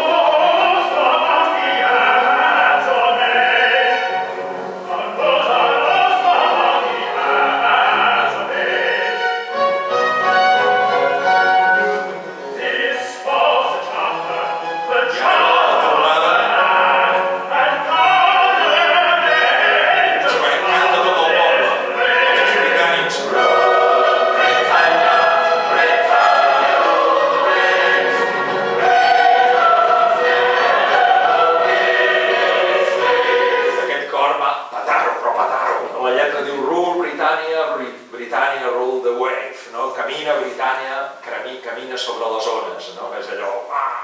Hi ha tres himnes a Anglaterra. Un és el God Save the King, ara torna a ser The King. L'altre és aquest, el Rule Britannia, de l'oratori Alfred de Thomas Arne. Per cert, que la germana del Thomas Arne va ser una de les sopranos que va debutar el Messies de Handel a Dublín. Després us ho explico. I després tenim el Land of Hope and Glory, que és el famós marxa de pompa i circumstància, número 1 d'Elgar. Aquell Land of Hope and Glory... Són els tres himnes d'Anglaterra. I això va en aquest context, i fixeu-vos, la gràcia d'aquesta peça del Land of Hope and Glory és precisament que està escrit molt en l'estil de Handel. Del Rule Britannia, això que acabeu de sentir. Aquest tros del Rule Britànic que us acabo de posar del Thomas Arne és molt l'estil de Handel, és a dir, també és un altre... El Thomas Arne era un compositor britànic i veus com tots els joves compositors britànics s'han imbuït, el William Boyce, el Thomas Arne, etc., s'han imbuït de l'estil de Handel i tots ja estan escrivint com Handel. Per tant, Handel allà deixa un llegat de l'estil musical que, vaja, ell dissenya el que és la glorious music, la música gloriosa britànica, és un disseny de Handel. Bé, i al mig de tot això arriba aquest personatge, fixeu-vos que ja l'hem vist aquí en lletres verdes, Charles Jennens. Us el presento. Està posat en verd, fixeu-vos que apareix 5 vegades. És aquest senyor. Propietari, mecenes, escriptor, aimant de Palladio. Aquest és el que tenia a casa seva tots els opus de Vivaldi publicats, tots opus. O sigui que Handel, anant a casa d'aquest senyor, podia haver vist les 4 estacions, perquè les tenia en partitura a casa seva, a Londres. Hi ha com una fascinació dels anglesos per Venècia. Hi ha una fascinació històrica, A veure, també a nosaltres ens fascina Venècia. És a dir, és una ciutat que ja sabem que són uns caçaturistes i tot el que vulgueu, però vas a Venècia i hi ha alguna cosa allà que dius, no sé què té el caos d'aquesta ciutat, però és alguna cosa especial que, si no, què anem a fer a Venècia? És un lloc preciós. I aquest senyor va ser el que li va fer el llibret de Saül, d'Israel a Egipte. Aquí hi ha qui ho dubta perquè no queda molt clar, l'Allegro Penseroso, el Messies i Belshazzar. I aleshores, Jennens, que és un senyor que no té problemes econòmics, està al costat de Handel, és un senyor molt creient, és un senyor que és un gran coneixedor de la Bíblia, a més té coneixements musicals, és un home molt culte, molt elegant i recolza Handel, d'alguna manera. I llavors veu que Händel està en un mal moment, que tot li va fatal, i no sé què, i llavors diu, mira, escolta, tinc el meu pintor, que m'acaba de fer aquest quadre, diu, no voldries pas un quadre? I el Händel segurament va dir, mira, li diré al meu pintor que et pinti. És el mateix pintor. El de la dreta és Genens i el de l'esquerra és Händel. El Genens, el quadre és de l'any 40 i el Händel és del 41. Però fixeu-vos l'enquadrament, el tipus de colors, l'angle de tot, s'assembla molt. Es veu que el Thomas Hudson es deia aquest pintor. I és un regal que li va fer Genens a Händel. I amb tot això resulta que Händel, que està ja tancat a casa seva, el 1741 d'Eiram ja ha sigut un fiasco però de proporcions colossals, Händel està amb l'ànim sota terra i ja no s'aguanta dret, resulta que li arriba un encàrrec del virrei anglès d'Irlanda, li diu, escolta, voldries venir a fer música aquí a Dublín? Diu, aquí a la gent li agradaria molt sentir-te, podries fer uns concerts d'orgue, fer unes actuacions. Llavors Händel va pensar, diu, ostres, diu, seria una oportunitat, diu, també és una manera de posar distància en un moment realment molt fotut, i amb això que parla amb el Genens i diu, mira, diu, per si a cas m'agradaria escriure una obra nova per si la puc estrenar a Dublín, a veure si tinc sort. Diu, no hi he estat mai, a veure com serà tot això. I aleshores el Genens obre un calaix i diu, mira, casualment jo aquí en el calaix tinc escrit un text, el vaig escriure ja fa un any o un parell d'anys, que és com una mena de reflexió sobre la vida de Jesús, però no tant des de la perspectiva biogràfica, sinó des de la perspectiva del missatge, del que representa l'arribada del Messies a la Terra.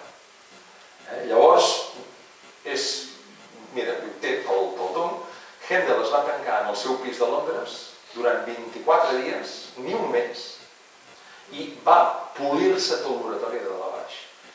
Gairebé sense reciclar res. Gairebé tot, em sembla que excepte un duet, tota la resta és música completament nova, nova de trinco. I aleshores Händel se'n va a Dublín, estarà a Dublín durant pràcticament un any, 10 mesos si va estar, 10 mesos i pico.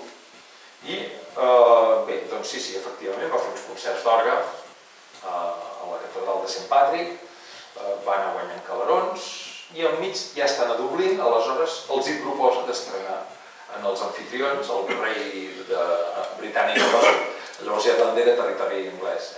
Aleshores li va proposar, diu, mira, tinc aquest oratori, el podríem interpretar. I diu, com ho podem fer això? Doncs resulta que acabaven d'inaugurar un teatre, feia molt poc, aquest teatre, aquí el teniu, el Great Music Hall, a Shamble Street, no sé si coneixeu Dublín, ja ho he anat. Això està molt, molt a prop de les tavernes aquestes del barri aquest de Temple Bar. Temple Bar no és el nom d'un bar, és el nom d'un barri, Temple Bar. És com si dius l'Eixample, és un dels barris de Dublín així. Però és típic perquè precisament hi ha les tavernes irlandeses, aquella vermella que surt a totes les postals, i bueno, que entres allà dintre i és horrorós, no hi ha taules. Has d'anar agafant unes làmines de fusta que estan enganxades a la paret, més estretes que aquesta petita calaixera que hi ha aquí, i en allà has d'agafar la teva gerra de mig litre de cervesa negra i mirar que t'hi càpiga i que no caigui. I música a tot drap, tocada en directe, a totes hores, i bueno, és una escandalera. I surts així, ja mig estabornit de la taverna aquesta, gires a l'esquerra i vens a parar justament aquí. I estem parlant d'uns 500 metres, com a molt, 400-500 metres. I llavors vens a parar aquí, i aquí veieu Händel's Hotel, aquesta foto la vaig fer jo l'any 2019, ara hi ha l'hotel Händel, i aquí, just en aquesta porta blanca, aquí la teniu la mateixa foto l'any 67, quan encara no hi havia l'hotel, i això és l'aspecte original del Music Hall. Aquí hi havia un teatre de 700, una capacitat per 700 persones, i aquí va aconseguir Händel muntar l'estrena.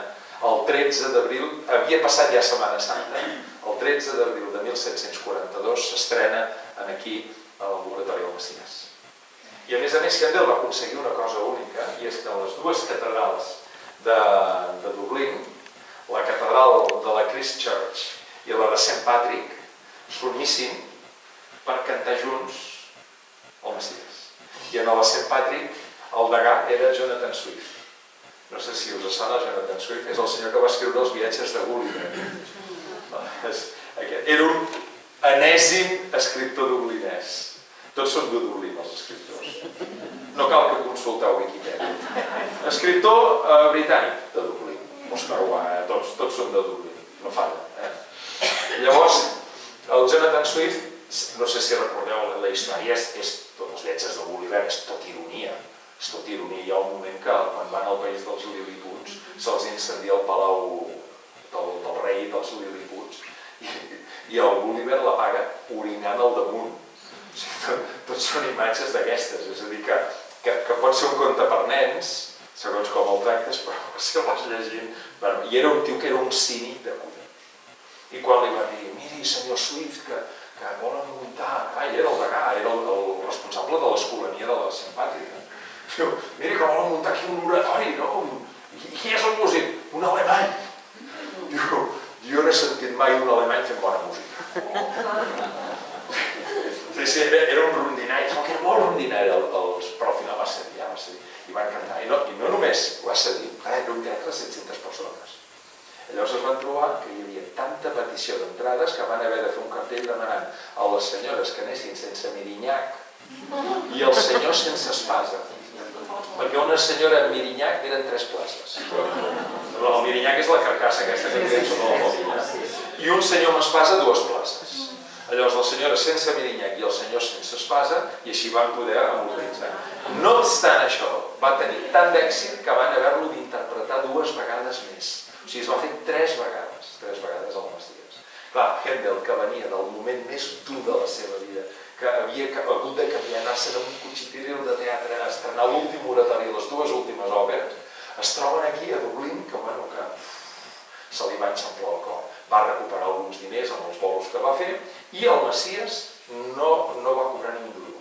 Va servir per guanyar diners per un hospital, per als presos econòmics que hi havia a la presó de Dublín, o sigui, no els presos de violència, sinó gent que no havia pogut pagar els deutes, que els havien tancat a la presó. Part dels diners que es van recaptar en aquestes 3 interpretacions del Messies van servir per treure'ls de la presó. I també per una altra infermeria, que hi havia unes monges que es veu que estaven... O era a l'hospital. A l'hospital es veu que estaven fent com una experimentació amb els medicaments, a veure, per provar amb els metges, amb els malalts. O sigui, que hi havia alguna d'experimentació, m'imagino que molt rudimentària, però bueno, són 3 destinacions pels quals els diners. I a partir d'aquest moment, el Messies és una obra molt associada a la solidaritat. És a dir, és una d'aquestes obres que s'ha fet. Quan Händel tornarà a Anglaterra, torna ja a reconstruir, i aleshores serà quan començarà les òperes, ja no en fa cap més. O sigui, Händel va morir sabent que les seves òperes ja no s'interpretarien mai més. I de fet no es van interpretar a Anglaterra fins al segle XX. O sigui, durant el segle XIX no hi ha ni una sola òpera de Händel documentada en un teatre de tot el territori britànic, i que jo sàpiga ni d'Europa. Podria ser que a Alemanya aparegués un poble que van dir, bueno, que era alemany, no? Però res, o sigui, fins que Händel operístic no reneix fins al segle XX.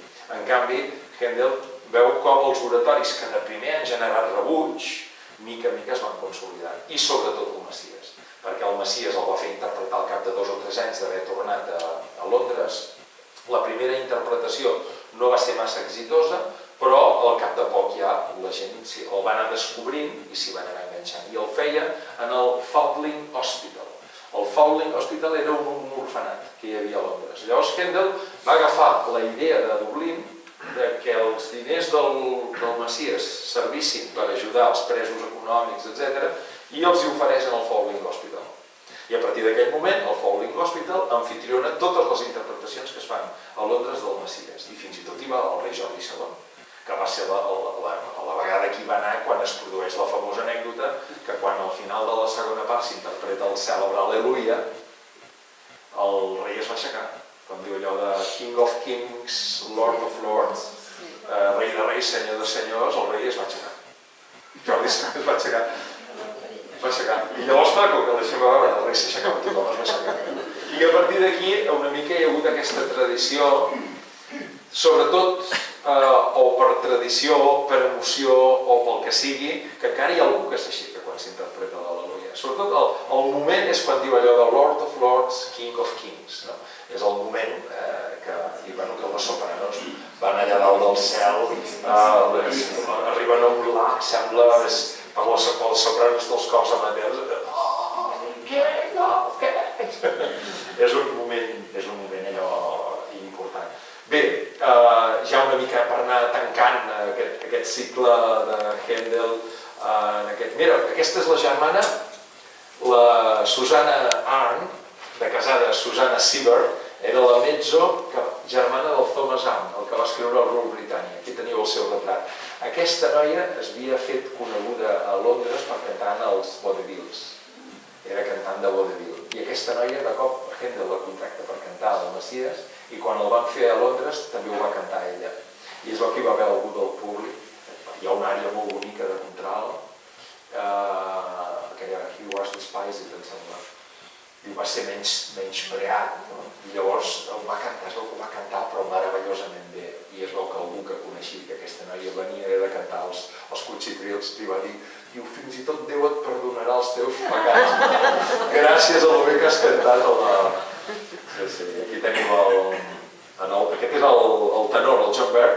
Dels altres solistes no tenim. Aquí teniu una imatge del Covent Garden l'any 1808, després de la mort de Händel. Aquest, el John Baird, va cantar diversos oratoris d'aquests. L'Israel, l'Egipte, el Messies, el Samson, el Judes Macabeu, va ser un dels tenors. Era anglès, era més barat, que aquí ja no hi posava castrats, ja directament hi posava tenors, perquè els castrats eren italians, no hi havia castrats britànics. I llavors havia de posar tenors. Llavors, doncs aquí teniu el Foundling Hospital i aquí teniu el manuscrit de l'última pàgina del Messies. Händel, de fet, en va fer diverses versions perquè a cada vegada que s'interpretava el mateix que li passava a Bach, que cada vegada que recuperava una cantata l'havia d'anar adequant a tots els cantants que tenia i d'aquesta manera ho va anar adequant a nivell d'instrumentació. Anem ràpids. Aquí l'estrena del Judes Macabeus. Aquí tenim l'altre gran llibretista dels oratoris de Händel, el Thomas Morell. Va fer els últims oratoris de Händel. De fet, l'últim real és Jefté del 52. Recordeu que Händel morirà el 59. I The Triumph of Time and Truth és una adaptació de Il Trionfo del Tempo e il Disinganno que havia escrit a Roma. Traduïda a l'anglès va ser una mica de Remanier. L'últim oratori de Händel va ser Jefté, amb tots els ets i uts, text d'aquest sacerdot que es deia Thomas Morell, un altre gran erudit, igual que l'anterior que heu vist. L'any 49 va ser quan es va signar a Whitehall el tractat de Aquisgrà, de la pau d'Aquisgrà, i es van estrenar el rei als focs artificials. Els focs artificials de l'època, fixeu-vos, no són com els d'avui. És que és maco de veure. Vaig veure una vegada a Itàlia, vaig veure uns així reconstruïts. Eren rodetes, boques de foc que sortien, algun d'aquests així que anaven una mica més amunt, però no aquests coets que pugen tan amunt, era tot més petitet, més senzill, més simple. I va ser per el tractat de pau d'Aquisgrà. Händel va escriure la seva última gran obra orquestral, que és la música pels focs artificials, l'any 49, concretament es va interpretar el 15 de maig, es va fer un assaig previ i va anar molta gent perquè feia molt bon dia i diu que el pont de Londres es va col·lapsar amb els carruatges que volien anar a veure l'assaig. I el dia D, el 15 de maig, es veu que va ploure i algun d'aquests coets que va sortir disparat a l'aire es veu que van anar a parar al damunt de Buckingham Palace i va crear algun petit incendi. Vaja, que va ser un fiasco la festa. La música és fantàstica. Jordi II va demanar que tot fos amb instruments de vent. La versió original és només per instruments de vent, molts oboès, molts fagots, una banda allò potent. Després Händel, que no li agradava, i va fer la versió amb vent i corda, diguéssim, que és la que s'interpreta normalment. I bé, ja per acabar, us vull ensenyar això. Això és molt maco. Això és molt bonic. I us posaré un tros. Us posaré aquesta música. Això és la tomba de Händel a l'abadia de Westminster. Händel va morir el dissabte sant. Ell era un home que es va tornar creient. No sé si era luterà, catòlic segur que no, o anglicà, probablement, perquè ell va néixer luterà, va passar pels catòlics i després va acabar entre els anglicans i està enterrat a una abadia anglicana. En qualsevol cas, en els últims anys es va tornar creient, suposo que totes les pedregades que va anar rebent també li van ajudar, i va demanar entre les seves voluntats que li posessin aquesta partitura en la seva tomba. Li feia il·lusió, i això ho va dir-ho, que moria el divendres sant, el mateix dia que Jesús, però va ser l'endemà, va morir el dissabte sant. I aquesta partitura que esteu veient, us l'he ampliat, la imatge, això està elevat, quan estàs a Westminster, la tomba està a terra, però llavors hi ha com aquesta mena de records allà a la paret, i llavors quan l'amplies dius I know that my Redeemer liveth. Jo sé que el meu Redemptor viu. Jo sé que el meu Redemptor viu. És l'ària que canta la soprano al començar la tercera part del Messies. Llavors és tota una proclama de fe. I que Händel demanés que li posessin això a la seva tomba, no deixa de ser tremendament significatiu, perquè és d'aquelles coses que ens impressiona. Mireu, aquesta àrea del Messies té molts moments preciosos, però com que no tinc temps de posar, doncs mira, posarem l'ària amb la qual Händel va voler ser recordat en la seva tomba. És un altre himne, és d'aquells que, si fóssim americans, ens posaríem la mà aquí. Quan comença la tercera part, acabem de sentir l'al·leluia del Messies, s'acaba la segona part, i quan ja comença la tercera part, la comença sentint això.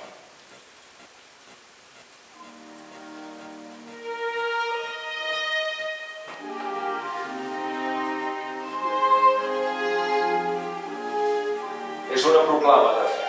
Jo sé que el meu Redemptor viu.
Aquesta és la vida de Händel, explicada amb les seves etapes lluminoses i les seves etapes fosques, però el cert és que aquest home ens ha deixat un llegat musical que des del primer moment fins a l'últim, fixeu-vos que és impossible, fins i tot en aquesta àrea no hem pogut baixar el cap, és a dir, glorious music, és a dir, tots sempre altius escoltant una música que ha traspassat. Penseu que ja Händel, quan va morir, sabia perfectament que el Messies el sobreviuria. I de fet va ser així, perquè quan Haydn va estar a Londres va sentir el Messies, quan Mendelssohn va estar a Londres va sentir el Messies, és a dir, el Messies no s'ha deixat d'interpretar mai, mai. És l'obra que l'ha fet per viure, i llavors a partir del Messies hem anat recuperant tota la resta. I bé, i avui forma part de les glòries britàniques de la música. Aquí teniu, doncs, Händel, no sé si algú vol fer alguna pregunta, vol comentar alguna cosa. Ens hem deixat infinits aspectes, però bueno. No, jo vull comentar la cançó aquella del Greensleeves, que em sembla que surt a la pel·lícula de la Conquista de l'Oest. Sí que és veritat. És un dels temes, tens tota la raó, és un dels temes que surt. Clar, penseu que l'oest, o sigui, el que és el Wild West, la part central dels Estats Units, clar, diuen l'oest perquè es mira des de Nova York, perquè diguem que allò és l'oest, però de fet és el centre dels Estats Units. Van anar colonitzant gent que venien de diferents indrets d'Europa, especialment del nord d'Europa. Hi havia escandinaus, hi havia irlandesos, hi havia anglesos, i llavors molts d'aquests van anar parant als diferents diferents estats, no? Llavors doncs, van anar colonitzant tot això, llavors tots els que venien d'Anglaterra portaven cançons pròpies i per això hi ha aquest estil country americà. Si agafeu la música de l'Aaron Copland, per exemple, i la compareu amb la del Gershwin. Gershwin és més afroamericà, jazz, no? Però en canvi l'Aaron Copland és més country, és a dir, s'inspira més en la música blanca. I llavors doncs, hi ha molt d'arrel celta en aquesta música. I aquesta cançó la posen, primer perquè és bonica, i m'imagino perquè era una cançó que tots els colons americans que venien d'Anglaterra l'havien de conèixer i per ells era com si ara, bé, és com els catalans quan ens n'anem a viure fora, doncs que anem al casal català i cantem el cant dels ocells i cantem el virulai el dia com avui. És a dir, és una cosa que t'identifica i et fa sentir com a casa, encara que estiguis a no sé quants quilòmetres. També hi ha la versió supercoral cantat en català. Del Greensleeve. Ai, la Salmón, más las cerades venes.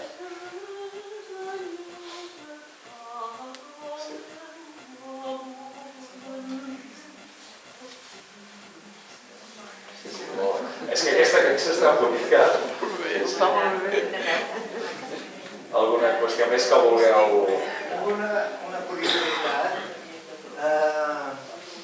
perquè en l'òpera, en general, està molt ben vist que davant d'un pinyol ben cantat o d'un moment impressionant, doncs s'interrompi, si convé, amb bravos i amb aplaudiments. I amb una peça musical instrumental és quasi bé de presó. Aplaudiments d'hora, això és que gràcies, si no t'encaixes. Si veiessis els programes... Per què es deu haver produït? Si veiessis els programes, per exemple, sota la primera meitat del segle XIX, per exemple, concert per piano del mestre Ludwig van Beethoven. Primer moviment a la primera part. Després, ària de no sé quina òpera, després no sé què, i després a la segona part, segon i tercer moviment del concert, això, programes així del segle XIX. Llavors, si us hi fixeu, per exemple, quan acaben els primers moviments dels grans concerts del primer romanticisme per solista i orquestra, acostumen a tenir finals bastant contundents. I a l'auditori i al Palau, potser ho has vist, que a vegades hi ha gent que no es pot reprimir, sobretot quan aquell dia que et ve aquella violinista que dius és que ens ha fet tremolar les cames i que no pots més i la gent aplaudeix perquè ha sigut realment molt bona. Això acostuma a passar amb els concerts per solista i orquestra. Però tens tota la raó, és a dir, hi ha un tema de concepció musical que fa que es consideri ja no diré la paraula respecte, sinó d'un sibaritisme en l'audició, deixar que, per exemple, els 4 moviments d'una sinfonia flueixin sense interrupció pel mig. Hi ha alguns arguments racionals, per exemple, les sinfonies de Mozart, Haydn, potser no tant, però a partir de Beethoven, la 5ª sinfonia, per exemple, ja en parlarem d'aquí 2 anys, m'imagino, doncs el que fa és que utilitza aquesta cèl·lula rítmica, el pa-pa-pa-pa, l'utilitza en els 4 moviments. Si tu aplaudeixes al final del primer moviment, és una mica l'efecte que fan els anuncis al mig d'una pel·lícula, que trenquen el fil conductor. Clar, això en una sinfonia, però en un concert per solista i orquestra, que al final del primer moviment té traca final, que inclús a vegades hi ha una cadència i tot, aleshores, hosti, psicològicament, igual que després d'un pinyol a l'òpera, és molt difícil, si la versió ha estat realment bona, és molt difícil aturar mira, ara aquesta senyora s'ha posat a cantar, has cantat molt bé, doncs ja hem estat a punt d'aplaudir-te, no? I és perquè de cop hi ha hagut un element de fascinació, no? Dius, uau! I és com, no sé si havíeu llegit els Astèrix i Obèlix, hi ha l'Astèrix a Hispània, que hi ha un moment que l'Astèrix li pregunta a un hispano d'aquests que porten banyes de toro, i diu, escolta, aquí per què dieu olé sempre? Diu, perquè quan una cosa ens agrada diem olé. I llavors, jo sí que t'he de donar una mica la raó, i a vegades penso que ens hem de poder permetre la llicència de quan una versió ha estat realment bona, no el gregarisme de borregos que aplaudim fins als funerals, sinó quan hi ha hagut un input que dius, hosti, que maco ha sigut això. I la gent melòmana ho sabem. És a dir, no cal ni ser expert, no cal ni saber música, ni simplement hi ha un notes, dius, hosti, és que aquesta noia que ha tocat el violí, ha tocat el concert de Tchaikovsky, acaba que té aquell final del primer moviment, que és impressionant, i l'ha fet, és que l'ha fotut de disco, allò que dius, i no pots més. Jo crec que hauríem de tenir, i de fet crec que la tenim, la llicència per dir, ole, saps què vull dir? Per lloc de dir ole, com els tècnics, ens posem a aplaudir com animals, no? Perquè dius, el que és lleig de l'aplaudiment és que sigui gregarista. Que qualsevol cosa, en aquests casos, no? Llavors és millor per aplaudir perquè hi ha hagut un ximpum al final, que a vegades això li passa a una persona que no ha anat mai a concerts i li toquen entrades un dia del Carrau, per dir alguna cosa, i que llavors van anar al concert i senten un ximpum, es desperta i es posa a aplaudir i es queda sol, no? I que llavors la gent se'l queda mirant i diu, home... Però jo crec que a favor del que has insinuat, crec que quan una cosa realment mereix un olé, allò que dius, ha estat un moment excepcional, ha estat una cosa que mereix les dues orejas i el rabo, no? Doncs, hosti, per què no? Per què no? I ja ho notem quan és una cosa excepcional. Ara, hem d'anar amb cuidado per això, per evitar que sigui una cosa allò repetitiva. Ja s'ho tenen solucionat, perquè està compartimentat d'una manera que hi ha el solista d'aquest instrument, el solista i llavors sembla que s'accepta molt. Bé, tenir en compte que el jazz té un altre bressol. El jazz és una cosa que ve dels Estats Units. El jazz és una música de bon rotllo. No hi ha transcendència dramàtica. Llavors, tu vas al carrer 52 a qualsevol sala de les típiques, allà, com es deia aquella del Berland, vas al Berland, no? I la gent està xerrant. Diu, són les gravacions de les actuacions en directe, és que no callen ni sota l'aigua, no? És una altra mena de sibaritisme, no es pot equiparar. És a dir, tu amb una música jazz, el rang dinàmic de la peça gairebé sempre és el mateix. Amb música clàssica el rang dinàmic fa... Els tècnics de so es tornen bojos. Llavors ens demana un grau d'atenció superior. No és una música de dir, que guai, no, és una música de dir, hosti, que és transcendència europea. I aleshores sí que és veritat que necessitem silenci. La gent jove que diuen, i per què jo no puc, no sé què? No, si no ets capaç de disfrutar de la transcendència del... Espera, ja un dia n'aprendràs, no passa res. No passa res. És un altre producte. No podem xerrar enmig d'una interpretació d'una obra clàssica perquè necessitem escoltar. La gent jove necessita, jo què sé, abans era engegar els encenedors, no? Ara fan amb llums del mòbil. Sí, jo ho entenc, perquè quan ets jove l'adrenalina et surt per les orelles, però ja hi ha un tipus de producte musical que és perfecte per fer això. La música clàssica no li funciona això. I llavors, doncs, ens hem de reservar, és a dir, hem de tenir una actitud allò d'anar-nos imbuint, d'anar vivint emocionalment tota aquella música. Per això, fixeu-vos que les audiències de la clàssica arriben a partir dels 40 i molts 50. La gent més jove, home, sí, hi ha estudiants de música, hi ha excepcions, només faltaria. Però el gruix, us podria parlar de les audiències de Catalunya Música. Nosaltres tenim una mitja d'audiència de 65 anys, 60 i pico. Però és que ja la teníem, mira, el dia 10 de maig farà 36 anys.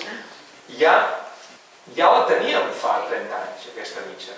I creus, el comentari intern, quan acabàvem de començar, era, hosti, quan se'ns morin tots aquests, qui escoltarà Catalunya Música? I llavors vas fent estudis d'audiència i veus que la mitja sempre és la mateixa. I és que la gent hi va arribant. I si ara us preguntés un per un a vosaltres i us dís, quin dia vau descobrir la música clàssica? Jo crec que alguns em diríeu, doncs mira, sí, als 40 i pico, ja tens els fills d'Espigadets, si heu tingut fills, ja, saps? I llavors de cop també et direu les coses més tranquil·les i un dia algú et convida a sentir un concert de la coral del Quim i dius, hosti, m'ha agradat això, no?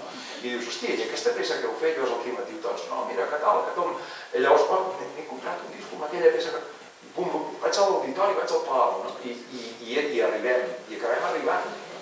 I llavors, ara, repeteixo, més enllà d'aquest sibaritisme de l'audició musical, aquest silenci que necessitem per copsar aquell cop del violí, aquell sospir de la soprano, aquests detallets que necessitem silenci, perquè és part de la manera d'escoltar aquesta música i que ens fa disfrutar més quan som capaços de percebre-ho. És un procés de maduració com a melòmans. Ara, quan arriba aquell moment, com a l'òpera, que l'exemple era molt bo, no? Que la soprano, que el violí, el piano, no sé què, ha fotut una castanya allà, o l'orquestra ha fet un tempo trepidant i les ha clavat totes, per què no els hi podem regalar excepcionalment i com a element distintiu una ovació? I ningú s'enfada. I si algú s'enfada és perquè potser no coneix massa ben bé. Jo ho defensaria, sí. Però hi ha més tendència a fer-ho amb els cantants. Sí, amb els cantants es fa. Els cantants a vegades fins i tot després de cada àrea, que dius, no sé si fa falta. Sí, però bueno, també forma part de... Sí. És la tradició de l'òpera, però per exemple en Wagner ja costa més, no? És a dir, Wagner precisament era una de les coses que volia evitar. Tot i que amb algunes òperes de la primera etapa encara us podeu trobar al Liceu que li aplaudeixen l'ària de l'estrella del Wolfram, del Tannhäuser, no? Que ara hi ha gent que te l'aplaudeix, no? Però en canvi amb el repertori italià és que ja està pensat perquè sigui així. Ja passava l'època del Donizetti i del Bellini, ja passava, i en el barroc. Händel, algunes d'aquestes àrees de castanya, les repetien 3 i 4 vegades. Havien hagut de retirar cantants, de fer tants pisos amb la mateixa àrea, cada vegada més notes que acabaven perdent la veu en escena. I se'ls havien d'endur directament perquè ja no podien cantar més. Havien repetit l'àrea 4 vegades i cada vegada més notes, no? Era l'espectacle, però ha sigut sempre així. L'òpera va néixer gairebé, sobretot a partir que l'òpera es fa pública a Venècia el 1637, al Teatre Sant Casiano. A partir d'aquell moment ja passava això, amb la veu. O sigui que, per tant, ja hi ha un llegat, que és el que deies tu dels cantants, i és un llegat que ja l'hem heretat, i nosaltres que som llatins, mare de Déu. Digues. Sí, a Anglaterra suposo que hi ha més tendència a escoltar compositors anglesos, no? Händel o Beethoven, no? Però aquí són contavoltes, ara que és una audició la Olchina, anteriorment, ho han fet allà, no? Han fet. Sí, bueno, ara, en el cas de Händel s'ha fet més, i Britten, per exemple, al Liceu es va fer diverses, el Grimes es va fer aquella de The Town of Askew, se n'han fet diverses que són com pel·lícules, gairebé les òperes, estan pensades molt en un plantejament cinematogràfic. No, jo crec que ara per sort tenim accés a moltes més coses d'aquestes, els que sou melòmans allò habituals, avui tenim una d'eines fantàstiques, youtubers, no sé què, que et permet acostumar-nos. Jo crec que avui sí que és veritat que venim d'una època d'una certa penúria amb aquestes coses, a més tens tota la raó. Avui afortunadament ens estem però en canvi veus Wagner ja per definició, Wagner ja és un compositor que defuig això. Llavors tu ja agafes un Tristany, agafes qualsevol de la tetralogia o el Parsifal i intentar col·locar allà mig un aplaudiment, m'imagino que això ho fas a Bayreuth i et treuen amb els peus per davant. Sí, clar. És a dir que en el món llatí i en el repertori llatí, i Händel en el repertori llatí, perquè tot això, fins i tot els oratoris són de perfil italià, et deixes anar un brau allà al mig i una àrea d'aquestes de moltes notes i forma part de la tradició. És a dir, que jo penso que aquí sí que no hi ha problema, és el que deies. Una cosa, aquesta àrea que has posat Maciès? a Händel, de Maciès, m'ha curiosit perquè dic, jo és la que trobo de més bellesa de totes. L'has escoltat la versió del Tim College a Cambridge, que canten sopranos nens? És d'una bellesa increïble, dirigida pel David Wilcox. És un disc que l'he exportat a Alemanya, però que no l'he trobat ni en CD ni en res. El Harnoncourt va fer això amb les cantates de Bach, que de fet és com s'interpretaven. No hi havia dones cantant. Només per nens sopranos, i és una bellesa increïble. Ara tenim un problema amb els nens que fan el canvi hormonal molt d'hora. No és broma. No és broma. El canvi i les nenes també, però el problema, les nenes no tenen problema perquè les nenes fan un lleu canvi de veu, però no els hi baixa una octava. Les nenes mantenen una tessitura semblant. En canvi, els nens amb 11 anys, Bach i Haydn, per exemple, sabem que van fer el canvi en 15. Amb 15 anys. Amb 15 anys no hi ha cap nen aquí que tingui veu de nen. O portarien al metge directament. 11, 12, com a molt, i 12 ja és una raresa. Llavors ara, per exemple, les escolanies, clar, han d'anar de pressa. I no és el mateix. No poden, o sigui, clar, si penseu que Bach, per exemple, muntava les seves cantates amb nens de 14 anys, la capacitat, el pestis que deia la meva àvia, la capacitat de treballar una partitura, això aquí ens ho podria explicar, de treballar d'un nen de 14 anys no té res a veure amb el nen de 10. Clar, és que no és el mateix, llavors podies demanar a un nen de 14 anys que et fes repertori de més nivell, però amb un nen de 10 costa molt. I totes les escolanies de nens ara ja no poden ser de nens, excepte la de Montserrat, que ho estan mantenint, jo crec que amb un gran esforç, i estan pagant un impost de... Ara vaig a dir una cosa una mica així, em sortiré al Twitter. La qualitat del resultat final no és la mateixa que l'època del Pare de Neu. I en bona mesura és per culpa que els nens fan el canvi abans. No tenen temps de madurar musicalment, i això és un problema. I llavors, quan tu fas un cor mixt de nens i nenes, quin és el problema que es produeix? Que els nens no hi volen anar. Quan hi entren les nenes, els nens no hi volen anar. No volen cantar amb nenes, perquè els nenes són més manaires, són no sé què. Sí, és així. És així. I després ja no entrarem al tema tímbric, no? És a dir, no és igual la veu d'un nen blanca que la d'una nena blanca. Els harmònics d'un nen són molt especials i duren poc.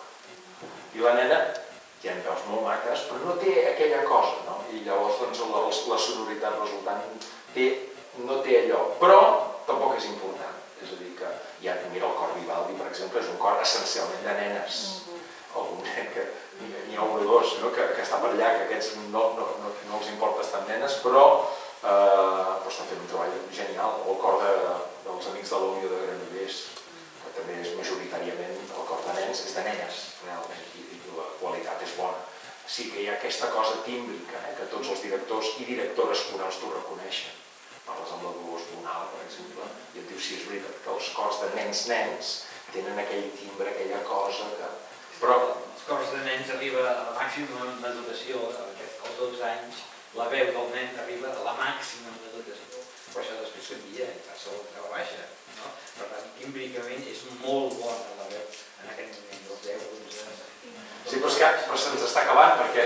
Però és que a les nenes també els està passant. Els canvis hormonals de les nenes, l'arribada de la menstruació, abans eren 12, 13, i ara també se'ls està avançant. I aquí el per què hauria de venir algun expert, però és veritat, i això, i cada cop aquesta versió que has dit, cada cop serà més excepcional, perquè cada vegada serà més difícil trobar cors de nens, no de nens i nenes, sinó de nens, que puguin realment donar un resultat. És antiga, és de disc de vinil, Ens hem d'anar acomiadant d'això. Com diu el Serrat, nunca es triste la verdad, lo que no tiene es remedio. No ens podem lamentar, ni a favor ni en contra. Jo crec que amb els instruments antics, encara toques això, jo crec que la veu de nen s'hi deu més que potser d'una soprano. S'hi adiu, dius. Sí, es lliga més. Bueno, també toquen mig to més avall, que vol dir que no apretes tant la tessitura, és a dir, els aguts no són tan aguts, perquè les versions en criteris històrics acostumen a estar gravades a 4/15, mig to per sota, els nens estan amb una tessitura més còmoda, però, sí, però estem en un moment de canvis. A les nenes salvaran les versions en veu blanques, i ara vaig a dir una altra cosa que també sortirà al Twitter, no? L'Escolania de Montserrat no sé quant de temps podran mantenir-la de nens i prou. Però ja no per un tema de patriarcat, ni d'igualtat, ni res d'això, per puta evidència, perdó. Per pura evidència.